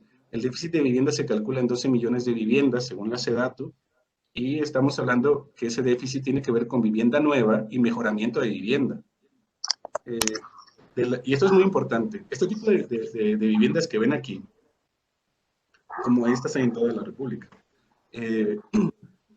están producidas, 4.9 millones de estas viviendas están producidas y no están habitadas. O sea, eso quiere decir que hay una crisis en el modelo, por supuesto, ¿no? O sea, hay vivienda que está producida, pero que la gente no está habitando por distintos motivos. Uno de ellos los quiero comentar aquí, por ejemplo, si uno es trabajador y la vida normal de un trabajador aquí en Ecatepec que tiene ingresos bajos medios, o sea, ¿no? La renta de las personas en Ecatepec es baja media, ¿no? Entonces, tiene que trasladarse 4 horas diarias a la Ciudad de México porque, lo que mencionaba anteriormente, hubo un proceso de desindustrialización en Ecatepec. Una de las cosas que nos permitió tener industria en Ecatepec fueron el canal de desagüe que tenemos aquí muy cerca, y eso permitía el desagüe de las industrias contaminantes, y pues con el avance de la legislación pues impedía que estas industrias siguieran aquí, y además por términos económicos y también de decisiones ejecutivas y corporativas y económicas se trasladaron a otras partes de la República y a otros países, aunque seguimos teniendo una fuerte base industrial. Bueno, el tema es que ese trabajador ahora ya no puede encontrar, o sea, Ecatepec no tiene la suficiente oferta laboral en el municipio, y tenemos que buscarlo en la Ciudad de México, ¿no? Y sobre todo en el sector servicios, comercio, y pues no son los mejores empleos, no son los empleos más dignos ni mejor pagados, ¿no? Entonces, aparte de eso, tiene un costo de vida muy importante que pues reduce tu vida normal entre 4 a 6 horas diarias de transporte de ida y vuelta, ¿no? Entonces, te imaginas que tienes ya posibilidad de acceder, los que tienen posibilidad de acceder, porque no todos tienen, aunque tengan un trabajo, digamos, formal, no pueden acceder, pero cuando acceden no tienen esto que señalaba Abraham, no tienen decisión sobre dónde van a vivir. Entonces, esta política actual los va a mandar, por ejemplo, a Zumpango, ¿no? Y entonces, no solamente pierden esto que mencionaba, que va a ampliar sus costos de vida en transporte, en alimentación, en tiempo de calidad de vida con su propia familia de compartir, no lo van a poder tener, lo van a aumentar y van a aumentar todos los costos, ¿no? Entonces, las personas, aunque tengan esa vivienda, aunque accedieron a ese fondo, no lo van a continuar porque no van a poder. Porque estamos hablando que esos fondos, que esos créditos son de más de 20 años. Entonces es imposible concebir esta parte, ¿no? Bien, desde el 2012, los créditos otorgados disminuyeron un 35%.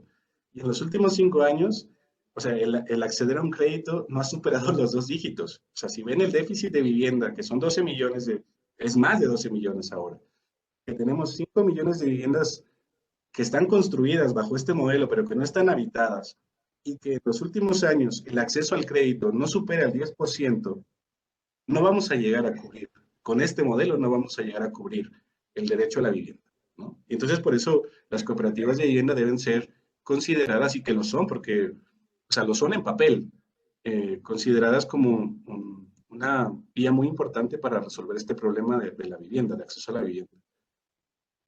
Bueno, las cooperativas de vivienda se disponen en la legislación nacional y se le reconoce su actividad en la producción social de vivienda, la PSV que señalaba Abraham. Tenemos la ley de vivienda, la ley general de las cooperativas y la política nacional. Seguramente este gobierno ha continuado varias de las políticas anteriores en cuestiones de vivienda, pero es importante reconocer que en la administración anterior, la política nacional de vivienda reconocía a las cooperativas de vivienda como un papel importante dentro de la política nacional, ¿no? Y entendemos que quien se hace cargo de eso es la CONAVI, o sea, la Comisión Nacional de Vivienda, y dentro del programa, que no es una política pública, pero ya al menos tenemos un programa, ¿no? El programa ¿cuál es la diferencia entre una política pública y un programa? Bueno, que una política pública puede continuar independientemente de que el gobierno que esté, y un programa es a capricho de los intereses y los objetivos del proyecto político que tenga el gobernante en turno, ¿no? Pero bueno, tenemos un programa al menos y se reconocía a las cooperativas de vivienda. ¿Cuál es el problema que nosotros vemos? Y me estoy adelantando un poco al tema de los retos, es que no estamos integradas las cooperativas de vivienda. O sea, sí tenemos en la Política Nacional de Vivienda un reconocimiento dentro de la política nacional, pero no tenemos un ente que nos pueda representar, integrar ante el Estado, ¿no? Ese es el principal problema que tenemos las cooperativas de vivienda, y no hay quien reclamara pues esos fondos, esos presupuestos, esa política ya existía. Bien, este es un dato muy importante. Bajo el sistema de producción social de vivienda, que esto en una forma muy sencilla se puede decir que es la vivienda que construyen las personas comunes de manera organizada, ¿no? Con sus propios esfuerzos. La producción social de vivienda hasta la década de los 70, 80 había construido en México y en América Latina el 65% de las viviendas en las ciudades. Ese es un dato que reconoce la CONAVI. La existencia de cooperativas de vivienda en nuestro país se observa en experiencias locales, como lo que mencionaba en Palo Alto, como hay cooperativas en Baja California, como hay cooperativas en Guerrero, como hay cooperativas en el Estado de México, que son experiencias locales, tanto a nivel, en Puebla, por ejemplo, el caso muy especial de Tosepan Tom y la cooperativa de ahorro y préstamo de los productores de café, como tanto rurales, desde mediados del siglo XX. O sea, el tema de las cooperativas de vivienda que señalaba Abraham, en el caso mexicano, surgen a la mitad del siglo XX en adelante, sin lograr la integración y representación como sector ante el Estado mexicano. Bien, el acceso, y eso de manera contradictoria, porque se reconoce que el acceso a la vivienda adecuada, a la vivienda digna y sustentable es un derecho humano. O sea, eso que está pasando, a pesar de que esto ya es un reconocimiento por parte de Naciones Unidas, ¿no? Y es la base para el desarrollo integral de cada sociedad, porque el acceder a la vivienda te permite también acceder a otros derechos. ¿no? Y esto lo permite la producción social de vivienda, donde estamos integradas las cooperativas, pero también es importante señalar que la producción social de vivienda no tiene todo, o sea, que en la producción social de vivienda no todo es color de rosa.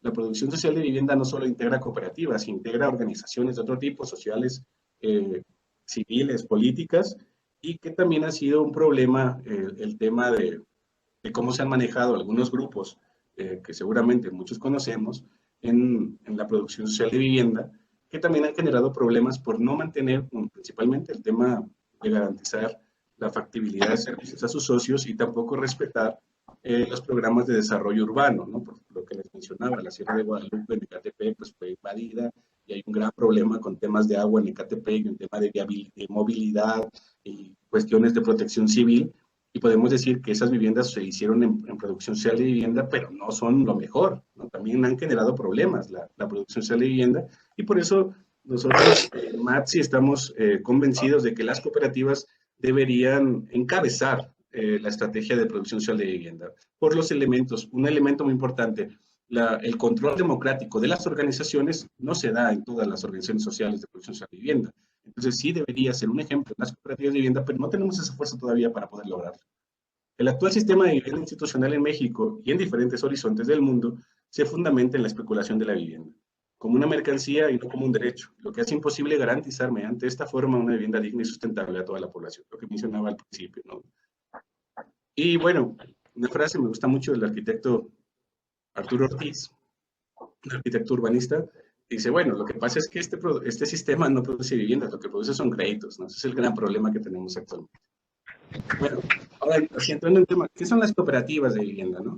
Esta es una definición de la Cooperative Housing International o el sector cooperativo de vivienda de la Alianza Cooperativa Internacional, en 1999, es una definición ya actualizada, y lo reconoce como una asociación legal formada con el propósito de proporcionar vivienda a sus miembros sobre una base continua. La propiedad y el control pertenece a sus miembros, se distingue de otras asociaciones de vivienda por su estructura de propiedad y sus compromisos con los principios cooperativos, ¿no? Lo que señalamos hace un momento. Y bueno, en México, en el caso de la ley de vivienda, en su capítulo 2, artículo 99, son sociedades cooperativas de vivienda aquellas que se constituyan con objeto de construir, adquirir, arrendar, mejorar, mantener, administrar o financiar vivienda o de producir, obtener o distribuir materiales básicos de construcción para sus socios. En el caso de este capítulo, que es el capítulo de la producción social de vivienda, que está destinada a unos apartados importantes para las cooperativas de vivienda, el tema es que dirige el tema de las cooperativas de vivienda, a las cooperativas de vivienda las dirige bajo su propia ley, la Ley General de Sociedades Cooperativas. Y cuando uno va a la Ley General de Sociedades Cooperativas, pues no hay nada, ¿no? Ese es uno de los grandes vacíos que hay en el tema del andamiaje legislativo.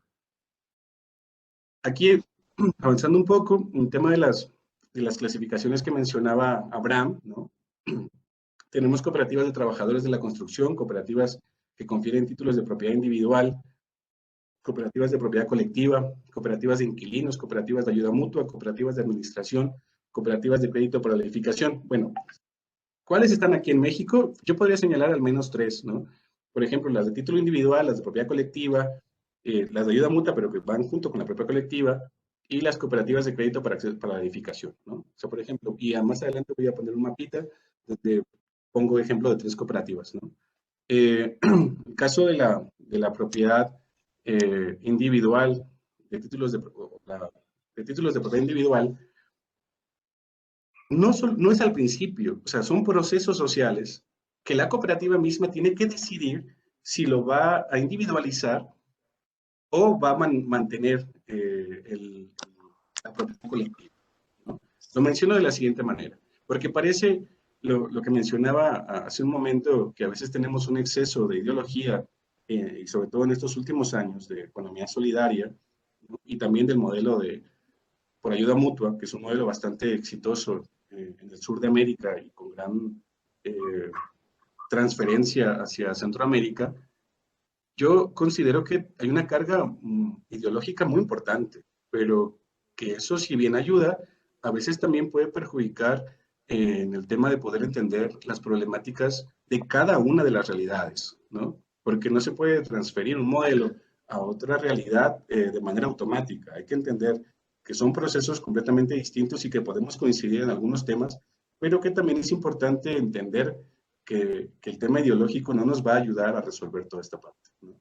Lo menciono de la siguiente manera. Por ejemplo, en el tema de las cooperativas que confieren títulos de propiedad individual, como es el caso de Matsi, en un momento la cooperativa era una cooperativa de propiedad colectiva, o sea, todo pertenecía a la cooperativa. Y aquí hay un tema muy importante que me parece a mí que no se ha discutido nada en la parte de la academia, en la parte incluso de los espacios legislativos, que es el convenio de uso y goce. Si queremos impulsar una vivienda, un modelo de vivienda por ayuda mutua, ¿no?, que se entiende que es una propiedad colectiva, ¿no?, entonces tenemos que poner mucha atención en el convenio de uso y goce, que es uno de los instrumentos que las cooperativas ya tenemos y está reconocido. Pero el tema es el siguiente. El tema es que es un convenio de uso y goce no te lo reconoce el sector financiero. Entonces, una persona adquiere una vivienda en cooperativa y adquiere, bueno, por supuesto que tiene bastantes elementos para decir que esa vivienda le pertenece, de manera colaborativa, de manera conjunta, porque primero tiene la Ley General de Sociedades Cooperativas, tiene la Ley de Vivienda que reconoce las cooperativas de vivienda, tiene la Ley General de Sociedades Cooperativas, tiene las bases constitutivas donde pertenece él, tiene su acción como socio que le da derechos a los cuales está fundada la cooperativa, y también tiene su convenio de uso y goce, y el convenio de uso y goce es heredable. ¿Cuál es el problema? Que el mercado no lo reconoce. Ese es el gran problema, ¿no? Entonces, tienes una familia que quiere adquirir un crédito para poder amueblar su casa y pues vas a tocar la puerta al sector financiero y al sector comercial y no hay un reconocimiento del convenio de uso y goce. O sea, yo no estoy en contra de la vivienda colectiva por ayuda mutua, estoy a favor porque, por ejemplo, con eso se pueden ahorrar una serie de cantidades de impuestos y derechos, impuestos muy importantes, ¿no? Por ejemplo, porque la cooperativa, cuando va a cambiar, a transferirle la propiedad al socio, tiene que hacer un traslado de dominio. Y para hacer un traslado de dominio, uno tiene que estar con todos sus derechos y sus impuestos pagados, ¿no? Porque el municipio es el que se encarga del agua y del predio. Entonces, tienes que pagar el agua y el predio, tener las mejoras que te da el municipio y tienes que certificar cada una de esas cosas, que ya es un segundo pago. Y después tienes que pagar el traslado de dominio. En el Estado de México estamos hablando de que la vivienda que rebasa valores medios, estás hablando de cerca de 15,000 pesos, ¿no?, para hacer un traslado de dominio. Y luego tienes que pagar la escritura pública. Por supuesto que estoy a favor de la vivienda colectiva, pero que se reconozca el convenio de uso y goce en el sistema. Entonces eso necesita, o sea, no solamente, por eso decía, no solo es una cuestión ideológica, debe haber un andamiaje tan claro que pueda fomentar y fortalecer la expansión del desarrollo de las cooperativas de vivienda, ¿no? Las cooperativas de crédito, bueno, podemos mencionar la cooperativa Tosé Pantomín, que la mencioné hace un momento, pero que también está la red de Colmena Milenaria, o la red de, la cooperativa, bueno, la red de productores sociales de vivienda, que tiene ahí varias cooperativas de ahorro y préstamo, que lo que hacen es participar de este programa de la CONAVI, la Comisión Nacional de Vivienda, donde el Estado subsidia una parte importante del 30% de los recursos sobre vivienda nueva y no sé qué porcentaje sobre mejoramiento de vivienda sobre una base, ¿no? Ahorita no tengo cuál es la base que están utilizando, pero ellos aportan el 30%, entonces la cooperativa funciona como ese aval, ¿no? Entonces la deuda se queda con la cooperativa y así funciona un poco lo que hace Tosé Pantomín, ¿no? Muy bien. Las ventajas, pues bueno, es la accesibilidad, la equidad, la economía de escala, el ahorro, compartir gastos, mantenimiento. Y ventajas sociales, podemos hablar de seguridad jurídica, importante. O sea, la certeza jurídica va a distinguir a las cooperativas de otras organizaciones sociales dentro de la producción social de vivienda, porque las cooperativas, de su forma natural que tienen que garantizar eso, ¿no?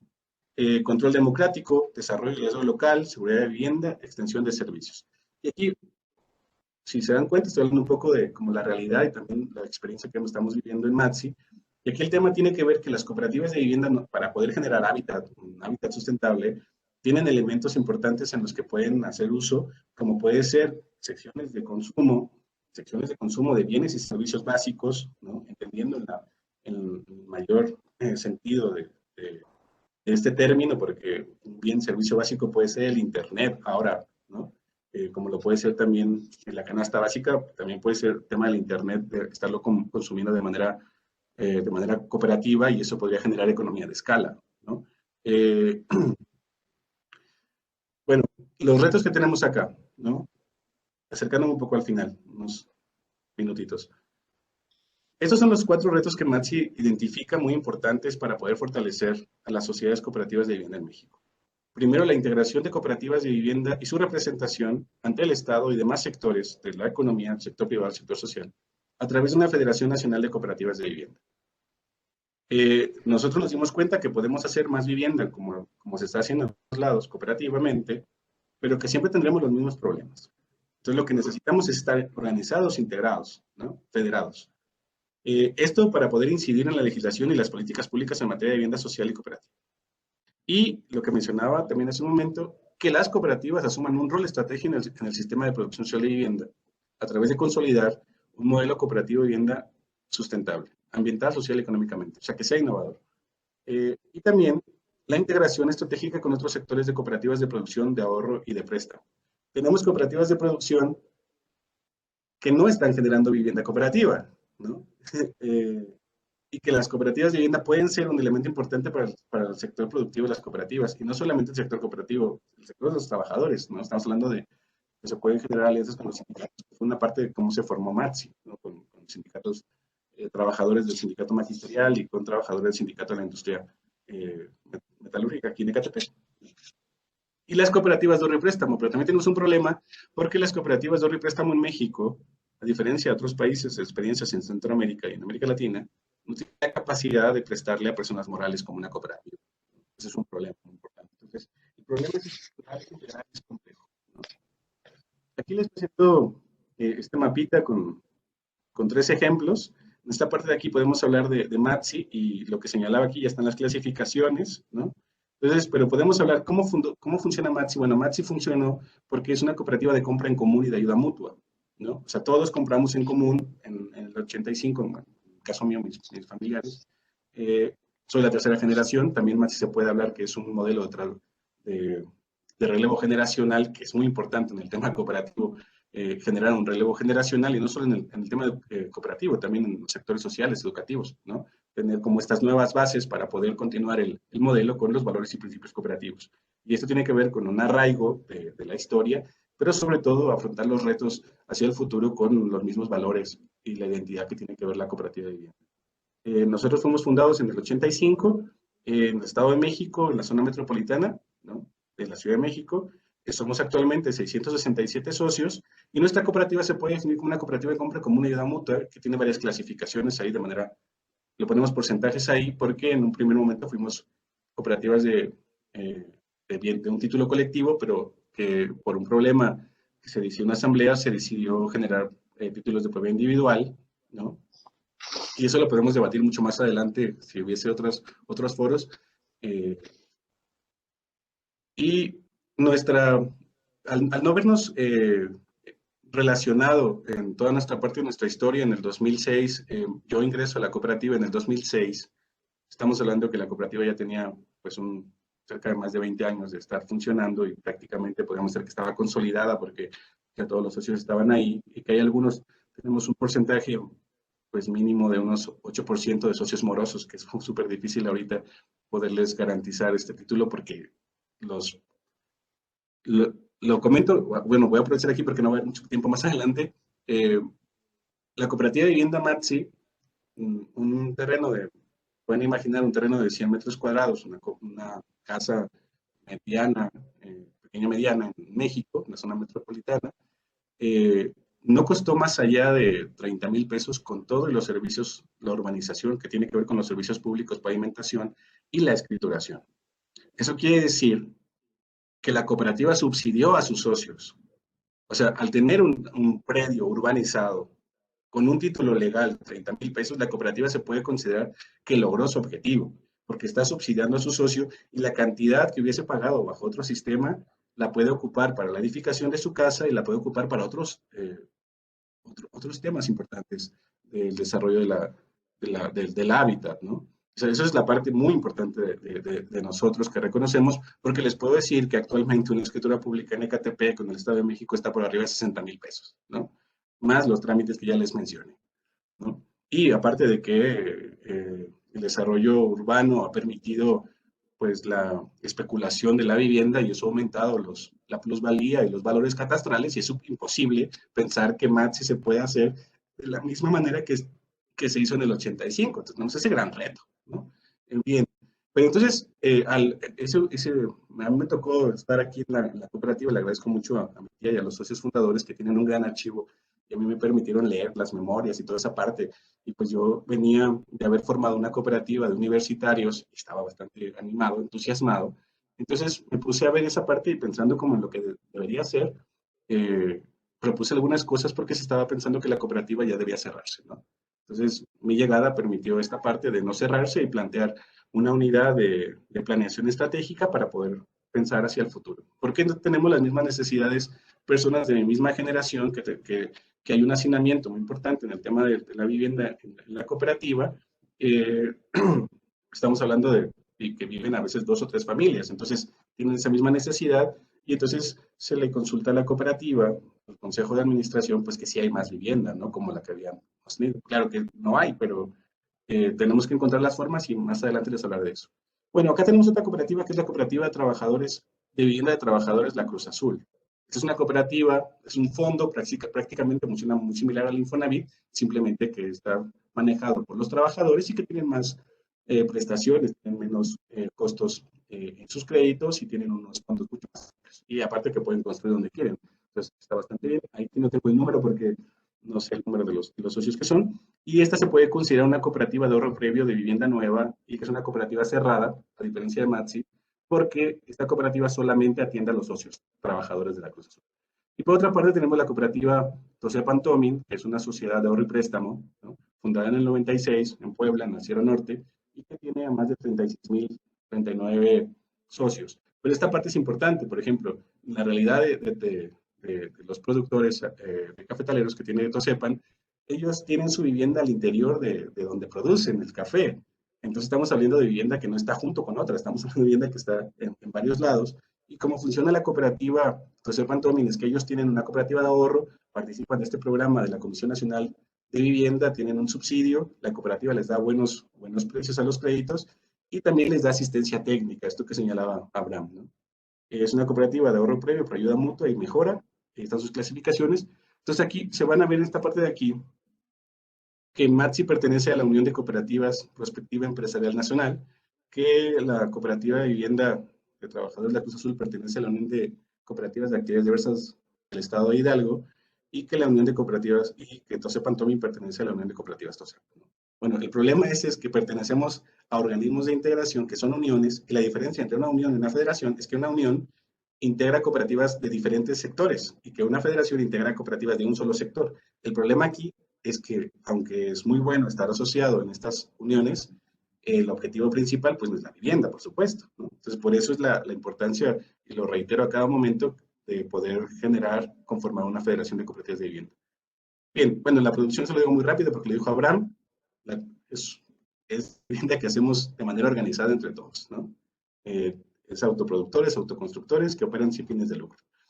Que la orientación prioritaria es atender las necesidades habitacionales de la población de bajos recursos y que los procedimientos autogestivos y solidarios que dan prioridad al valor de uso de la vivienda por sobre la definición mercantil, lo que nos distancia.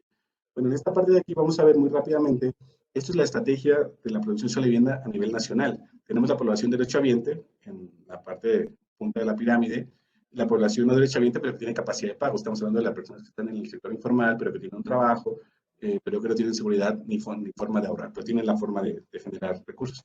Y luego tenemos todas estas instituciones, la FONAPO, la CONAVI y otros, para poder atender a la población que no es derechohabiente, pero que tampoco tiene capacidad de pago, que es la gran mayoría.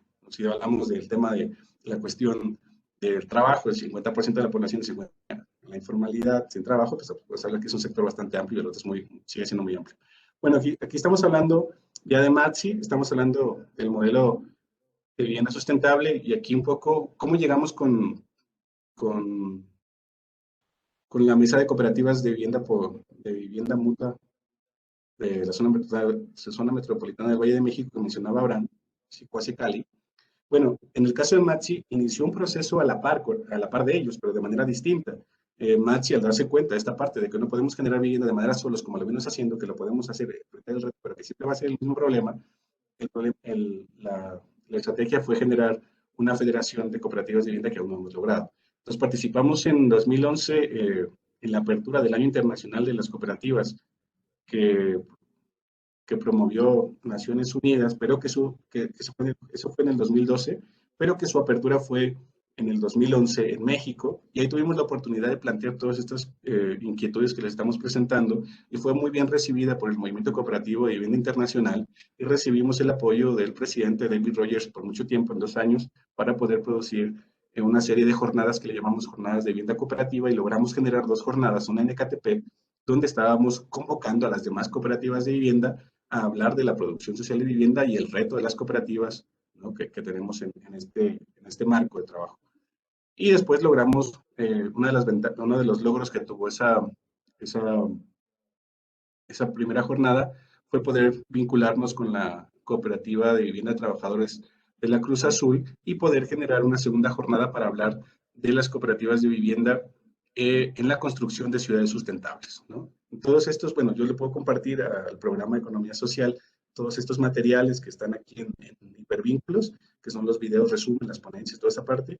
Y bueno, a partir de esta segunda se generó una coordinadora que podría ser muy similar a lo que era la mesa de cooperativas que actualmente tenemos, y se hizo una convocatoria al interior de la Confederación Nacional Cooperativa para ver si había más cooperativas dentro de esta confederación en la cual participo, pero no hubo una parte que pudiera haber una respuesta ahí, y continuamos solamente en el 2014, hicimos la propuesta de la federación, generamos incluso un proyecto de bases constitutivas de la federación. En el caso de México, si no se aprueba esta nueva ley o la reforma de esta nueva ley general de sus cooperativas, las cooperativas en México se pueden generar sus órganos de integración, tanto federaciones como uniones, con 2 cooperativas, pero esta nueva ley que tenemos nos está pidiendo que sean 5 cooperativas de 5 estados diferentes, ¿no? Eso va a generar un gran reto, mucho más importante. Y no lo logramos, o sea, no logramos consolidarnos. Fue ahí donde Matsi coincide con Palo Alto, que los estuvimos buscando desde 2011, nos pudimos encontrar, y esto es de verdad, de manera fortuita, porque fue por unos compañeros de Honduras, de la COSEAVIS, de Movimiento de Cooperativas de Vivienda o de Vivienda Social en Honduras, por ayuda mutua, es la COSEAVIS, y en Honduras está la MECOVISUR, la Mesa de Cooperativas del Sur de Honduras, y tuve una pequeña pasantía ahí gracias a Maciel Flores, que por parte de FACACH, que me invitó a participar ahí, y ellos le contaron a este Luis Márquez, que es de Cooperativa Palo Alto, y fue ahí como coincidimos, y entonces Matsi decidió participar en la mesa de cooperativas, y estamos, por supuesto, muy interesados en formar esta federación, pero mantenemos esta posición muy crítica de que el tema no sea ideológico, sino que realmente tengamos una incidencia en la legislación y la política pública para poder consolidar realmente un modelo de vivienda por ayuda mutua, ¿no? Y bueno, lo que les puedo mencionar en los pocos segundos que tengo, Matsi está en el pueblo de Guadalupe Victoria. Este es el zócalo del pueblo de Guadalupe Victoria, uno de los pueblos que le da origen a Ecatepec, ¿no? Estamos en la parte, podría decirse, norponiente del municipio. Si partimos el municipio 4, estamos en el norte hacia el poniente, ¿no? Y el modelo de Matsi, somos actualmente tres colonias cooperativas con 667 familias. El caso de Matsi es un modelo modular, donde cada módulo tiene su área común. Respetamos el tema nos tomamos muy en serio el tema del respeto al plan de desarrollo urbano, ¿no? Y nuestras calles son más amplias. En el caso de Guadalupe Victoria, podemos señalar que sigue siendo un pueblo que tiene todavía propiedad ejidal y colectiva, ¿no? Que es difícil para el uso que no está destinado para eso, como puede ser el tema de la vivienda, ¿no? Entonces hay una complejidad ahí por parte de ellos que también están especulando los ejidatarios, ¿no? Porque ahorita su propiedad pues no produce ningún tipo de alimento, pero están esperando como el mejor postor. Hay una serie importante de propiedades ahí, y En el caso de Guadalupe Victoria tiene una gran irregularidad en la propiedad. Podría decirse que de los sectores sociales, la única organización que tiene la capacidad de generar certeza jurídica a sus asociados es la cooperativa Matsi, porque hay una serie de asociaciones que no han logrado ni siquiera ellos como organización poder garantizar la propiedad. Pero claro, la propiedad no es igual a estar ocupando el terreno, ¿no? Una cosa es ocupar el terreno y otra cosa es tener la propiedad de ese terreno y ocuparlo, ¿no? Eso es muy importante, aparte, se puede ver muy bien en Matsi, ya que tengan esa idea de visitarnos y con mucho gusto los recibimos para hacer un encuentro acá. Se puede ver cómo las calles de las otras colonias son mucho más pequeñas y eso quiere decir que no respetaron el desarrollo urbano y que también especularon con espacios públicos. Entonces, eso es un tema ahí. Aquí podemos ver a don Juan, que está limpiando una de las áreas verdes. La cooperativa, todos los módulos tienen áreas verdes, ¿no? Esta es una de las áreas más grandes en módulo 5, MATSI 2, ¿no? Y MATSI también bueno, ese interés por la comunidad, o el desarrollo de la comunidad, donamos 2 escuelas, bueno, 2 terrenos muy grandes para 2 escuelas que dan atención al pueblo, y donamos un terreno para la instalación de la red telefónica de todo el pueblo, así como donamos también 2 pozos de agua para otras colonias, ¿no? Estas son unas imágenes nada más de cómo están algunas de las calles, nuestras casas. En el caso de nuestras casas, bueno, se tenía un prototipo y se puso en asamblea, había como 3 ejemplos de prototipo para poder contratarlo con trabajo también de las personas, pero la asamblea decidió que cada quien construyera como querían y pues como somos asamblea, pues así se quedó, ¿no? Esta es una visita que por ahí está nuestro amigo Carlos Mancilla de Argentina, que nos hicimos ahí una entrega de los informes de las segundas jornadas de vivienda cooperativa. Está Don Bolia, el jefe de nuestra oficina de cooperativas, y de Marina. Estamos ahí presentando lo que es un ejemplo de título de propiedad, ¿no? Y la visita a las cooperativas, a las unidades, y esta es como la foto representativa de ese momento. Bueno, les puedo agradecer muchísimo, espero que no haya sido bastante y que haya tiempo para poder platicar. No, pues muchísimas gracias, Mario. La verdad, súper interesante. Aprendimos muchísimo en todo sentido. O sea, en cuestiones hasta de la misma historia, creo que fue realmente muy interesante. Pues toda esta experiencia, tanto la tuya, Mario, como la de Abraham. Sí estamos en tiempo, pero me gustaría dar espacio, aunque sea 2 preguntitas, que hicieron el comentario ahí en el chat. Hay como inquietud con respecto al tema de los servicios públicos. ¿Cómo se organiza, cómo se hace esta gestión? Esto puede también, tanto Abraham como vos, Mario, pues apoyarnos en esta respuesta, porque varios preguntaron cómo se maneja el tema de los servicios públicos en una cooperativa de vivienda, pues. ¿Cómo es esta gestión? Pues, si quieren, contesto esta parte.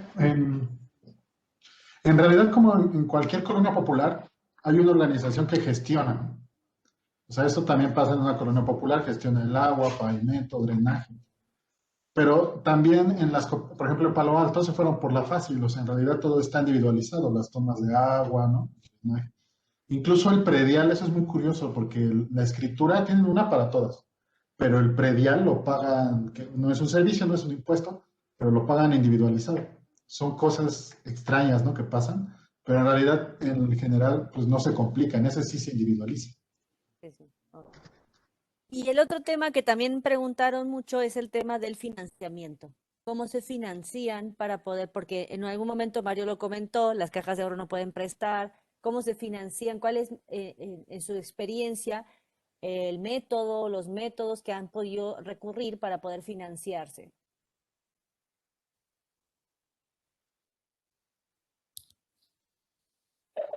Bien, puedo comentar ahí que, bueno, tenemos de manera oficial el tema de la CONAVI, que es este programa de producción social de vivienda en sus 2 modalidades, bueno, varias modalidades, que tiene que ver con la producción social de vivienda nueva, en espacios rurales y en espacios urbanos, y que también tiene que ver con vivienda nueva o mejoramiento de vivienda, ¿no? Son como 4 modalidades, ¿no? Y que aportan el- pero son como escalas, no es como que eso sea como obligatorio. Dependiendo de que uno vaya cumpliendo con como ese catálogo a cumplir, otorgan cerca del 30% del subsidio sobre una base, ¿no? No sé, podemos hablar de que está la base como en $500,000 o 380,000 pesos, no recuerdo bien, el tema de la escala, ¿no? Esa es una forma de que se puede financiar vivienda. Lo hacen a través lo hacen a través de intermediarios financieros, que afortunadamente hay varias cooperativas de ahorro y préstamo y también son sociedades financieras populares, eh, pero habría que revisar muy bien. De hecho, yo creo que el colectivo de Abraham nos puede ayudar mucho también como este programa de economía social del ITESO a poder revisar como los resultados del programa de la CONAVI, a quién se les está otorgando realmente el Sus tema préstamos. de la producción, sí, de esos préstamos, porque tal vez nos podemos, es una hipótesis muy cercana, que tal vez esos préstamos están siendo destinados al sector privado y entonces eso podría estar diciendo que estamos a través de un sector, de un, de un bien público, un financiamiento público, estamos impulsando un sector privado y eso generaría desigualdades, ¿no? En el caso de Matsi, o sea, en lo que les mencionaba, ¿no? Fue compra en común. O sea, lo que quiero decir es que las acciones de cada socio son equiparables al valor de su vivienda, ¿no? Eh, y lo que se hizo fue dar una aportación inicial, o sea, como acá no hay ese tema de transacción lucrativa de una vivienda, pues no hay enganches, ¿no? Entonces es una aportación inicial para tu acción. Una vez que tienes la acción, tienes derecho. Y la cooperativa tiene una serie de cuotas. Un principio cooperativo es la cooperación económica entre los socios, ¿no? O sea que tiene que haber la principal fuente de financiamiento de una cooperativa es la aportación económica de los socios y la aportación de trabajo de los socios. Entonces, el proyecto tiene proyecto de urbanización, si pensamos el tema de la vivienda, que son en etapas, por ejemplo, tener el terreno, urbanizar el terreno, legalizar el terreno, ¿no? Construir las viviendas, pues eso es lo que va contemplado también en esas cuotas. En el caso de Matsi había una cuota que se tiene que pagar para el tema de las guarniciones y banquetas, pero sobre todo era para comprar el material, porque Claro.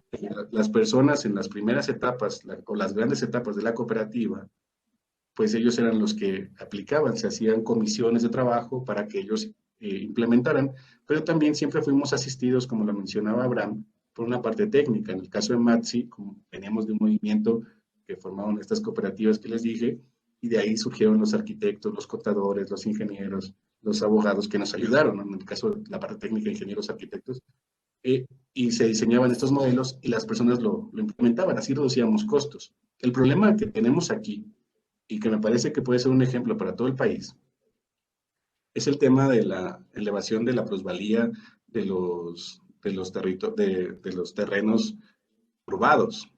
Es un gran problema, ¿no?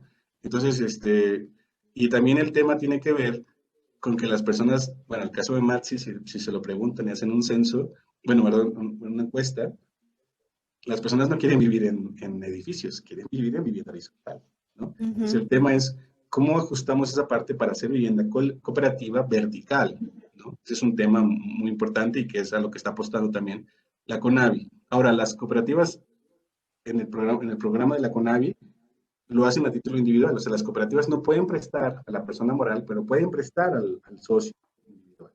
Pero eso iría en contra del modelo de vivienda por ayuda mutua que estamos impulsando, porque desde el principio las cooperativas saldrían con títulos individuales y lo que queremos es que haya un reconocimiento de la propiedad colectiva. O sea, es una encrucijada muy interesante. Entonces, como tal, en el caso de Natsi, lo hicimos porque había esas condiciones, todos aportamos una compra y de manera semanal se iba generando un fondo y pagábamos a los que nos vendieron la tierra en los plazos que se establecieron, ¿no? Ahora es completamente diferente. Podría decir que no hay capacidad de financiamiento si no participa el Estado y si no participan las cooperativas de ahorro y préstamo. Ok. Abraham, ¿quisieras complementar? Sí, yo creo que esta es una pregunta clave, ¿no? Porque en realidad, por ejemplo, comentan en el chat del compañero Gerardo Cano que las Sí. cajas populares sí han prestado. Y es que han habido muchos casos en el país, quizá la experiencia de las cooperativas de vivienda ha sido demasiado atomizada, ¿no? En nuestro país. Porque si uno se pone a rascar, encuentra cooperativas de vivienda que han existido en Monterrey, en el norte, ¿no? En Jalisco, por supuesto, en otras partes del país, y con experiencias muy distintas, pero algo clave de lo que menciona Mario es que precisamente nunca se han articulado, y eso es lo que pasó en otros países, ¿no? Como en Uruguay sobrevivió FUCBA en la etapa neoliberal donde se desmontó todo, pues porque existía FUCBA, existía la federación, porque existían maneras de hacerlo más parejo para todos, de establecer las reglas del financiamiento. O sea, la parte básica del financiamiento es pues con ahorro propio. Esa es la primera etapa. Así empezó Palo Alto. No había nada, ¿no? Después empezaron a haber instituciones que daban créditos colectivos. Después cambió toda la política del Banco Mundial a nivel global en la cual se daba acceso a la vivienda, ¿no? Y al suelo urbano. Y esto hizo que cambiara mucho todo y después se detiene, ¿no? Pero es verdad que yo creo que justo en esta parte donde falta mayor acompañamiento técnico, en la parte financiera, ¿no? Cómo lograr hacerlo esto, pero a la vez aglutinar un movimiento más grande que pueda hacer algo que funcione aquí y en otros lados, ¿no? O ver de qué manera se puede hacer eso. O sea, están, digamos, el final puede existir, ¿no? Yo creo que un horizonte es el financiamiento que otras cooperativas den. El horizonte también es ese, ¿no? El ahorro y préstamo. Las cooperativas de ahorro y préstamo existen y se sabe que casi no le destinan recursos a proyectos de este tipo y podrían hacerlo. Es verdad también lo que dice Mario, que hay ciertas cuestiones que se tienen que acomodar para que esto funcione como está el organismo, el esquema institucional actual. Pero con un grupo más podemos ir presionando para que eso ocurra, ¿no? De manera más, sobre todo constante, ¿no? Que no se pierdan las experiencias que se están haciendo y no lo que logre alguien en un grupo se pierda ahí, sino que lo podamos abrir para más grupos. Ese es el reto, ¿no? En las cooperativas, también el financiamiento público. O sea, hay un horizonte actualmente en la Ciudad de México en el cual quizás a través de institutos como el INVI, ¿no? El Instituto de Vivienda, estos institutos locales de vivienda, que te puedan prestar, porque ellos están orientados para eso, ¿no? Eso también es una manera. También podría ser, como ya ocurre en Centroamérica, que uno recibe préstamos internacionales. Si uno está muy bien organizado, si está muy bien hecho, las cooperativas en El Salvador ya están recibiendo préstamos internacionales de otras cooperativas de otros lugares del mundo. Y no se tienen que esperar a que el gobierno Claro. y tal vez el horizonte es una mezcla de todo, ¿no? Que vamos a tener que experimentar, probar y ver cómo lograr, ¿no? No, pues sumamente interesantes, la verdad, sí me escuchan bien, ¿verdad?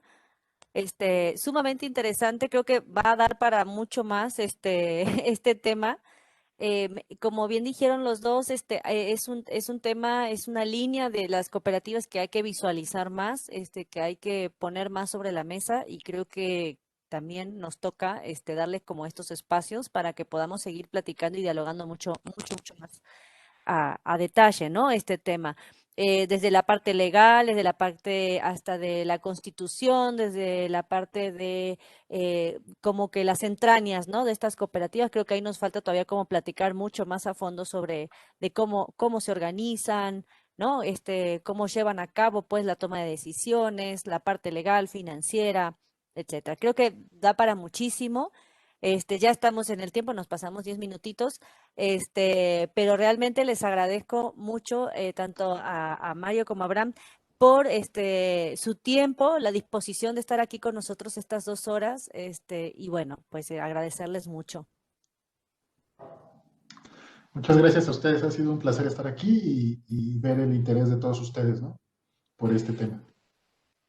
Sí, que seguramente los voy a volver a llamar para que vamos a armar la parte 2 porque creo que sí vale muchísimo la pena.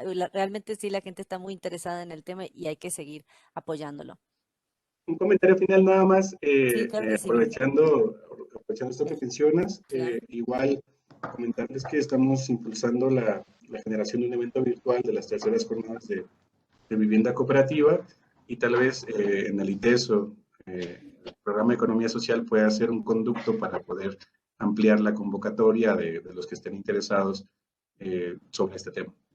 Por supuesto que sí, claro que sí, cuenten con ello. E igual, de la misma manera, creo que también el punto que pone Abraham, ¿no? Con respecto al tema de la asesoría técnica, también es algo interesante que no se debe dejar de lado y que hay que considerar, ¿no? Tanto una parte como la otra, así que con los dos pueden contar con nosotros para hacer las convocatorias o lo que consideren sea necesario para promover. Pero sí, claro que sí. Pues muchísimas gracias, Mario y Abraham, muchas gracias. Las presentaciones, les comentaba ahí en el chat, se las vamos a enviar a todos aquellos que hayan escrito sus correos. Se las vamos a enviar para que las tengan a la mano. También ahí vienen los datos de tanto de Abraham como de Mario. Y bueno, al resto del público, bueno, agradecerles a todos que nos han estado acompañando durante estas 2 horas. Un saludo muy caluroso también ahí a mis compatriotas argentinos que nos acompañaron también. Me dio mucho gusto saber que estaban aquí con nosotros. Y comentarles 2 cositas. La primera, el próximo webinar será el día 10 de marzo y vamos a estar hablando sobre las plataformas, las cooperativas de plataforma, con una experiencia de España que nos van a estar contando una experiencia española que se llama Givit. Y la otra, decirles que les dejamos aquí una liga para que por favor participen. Queremos escuchar como sus comentarios con respecto a lo que fue esta sesión de hoy. Una liguita que los lleva directamente al Facebook para que puedan hacer sus comentarios, ¿no? Creo que de las frases que nos quedamos hoy es, ¿no? La vivienda es un derecho. Y creo que vale mucho la pena que lo reflexionemos y pongamos un poquito en palabras lo que esto nos hace sentir, ¿no? Entonces, pues muchísimas gracias. Gracias a todos, gracias por haber participado con nosotros. Hasta luego. Muchas gracias. Gracias, Abraham. Gracias, Mario.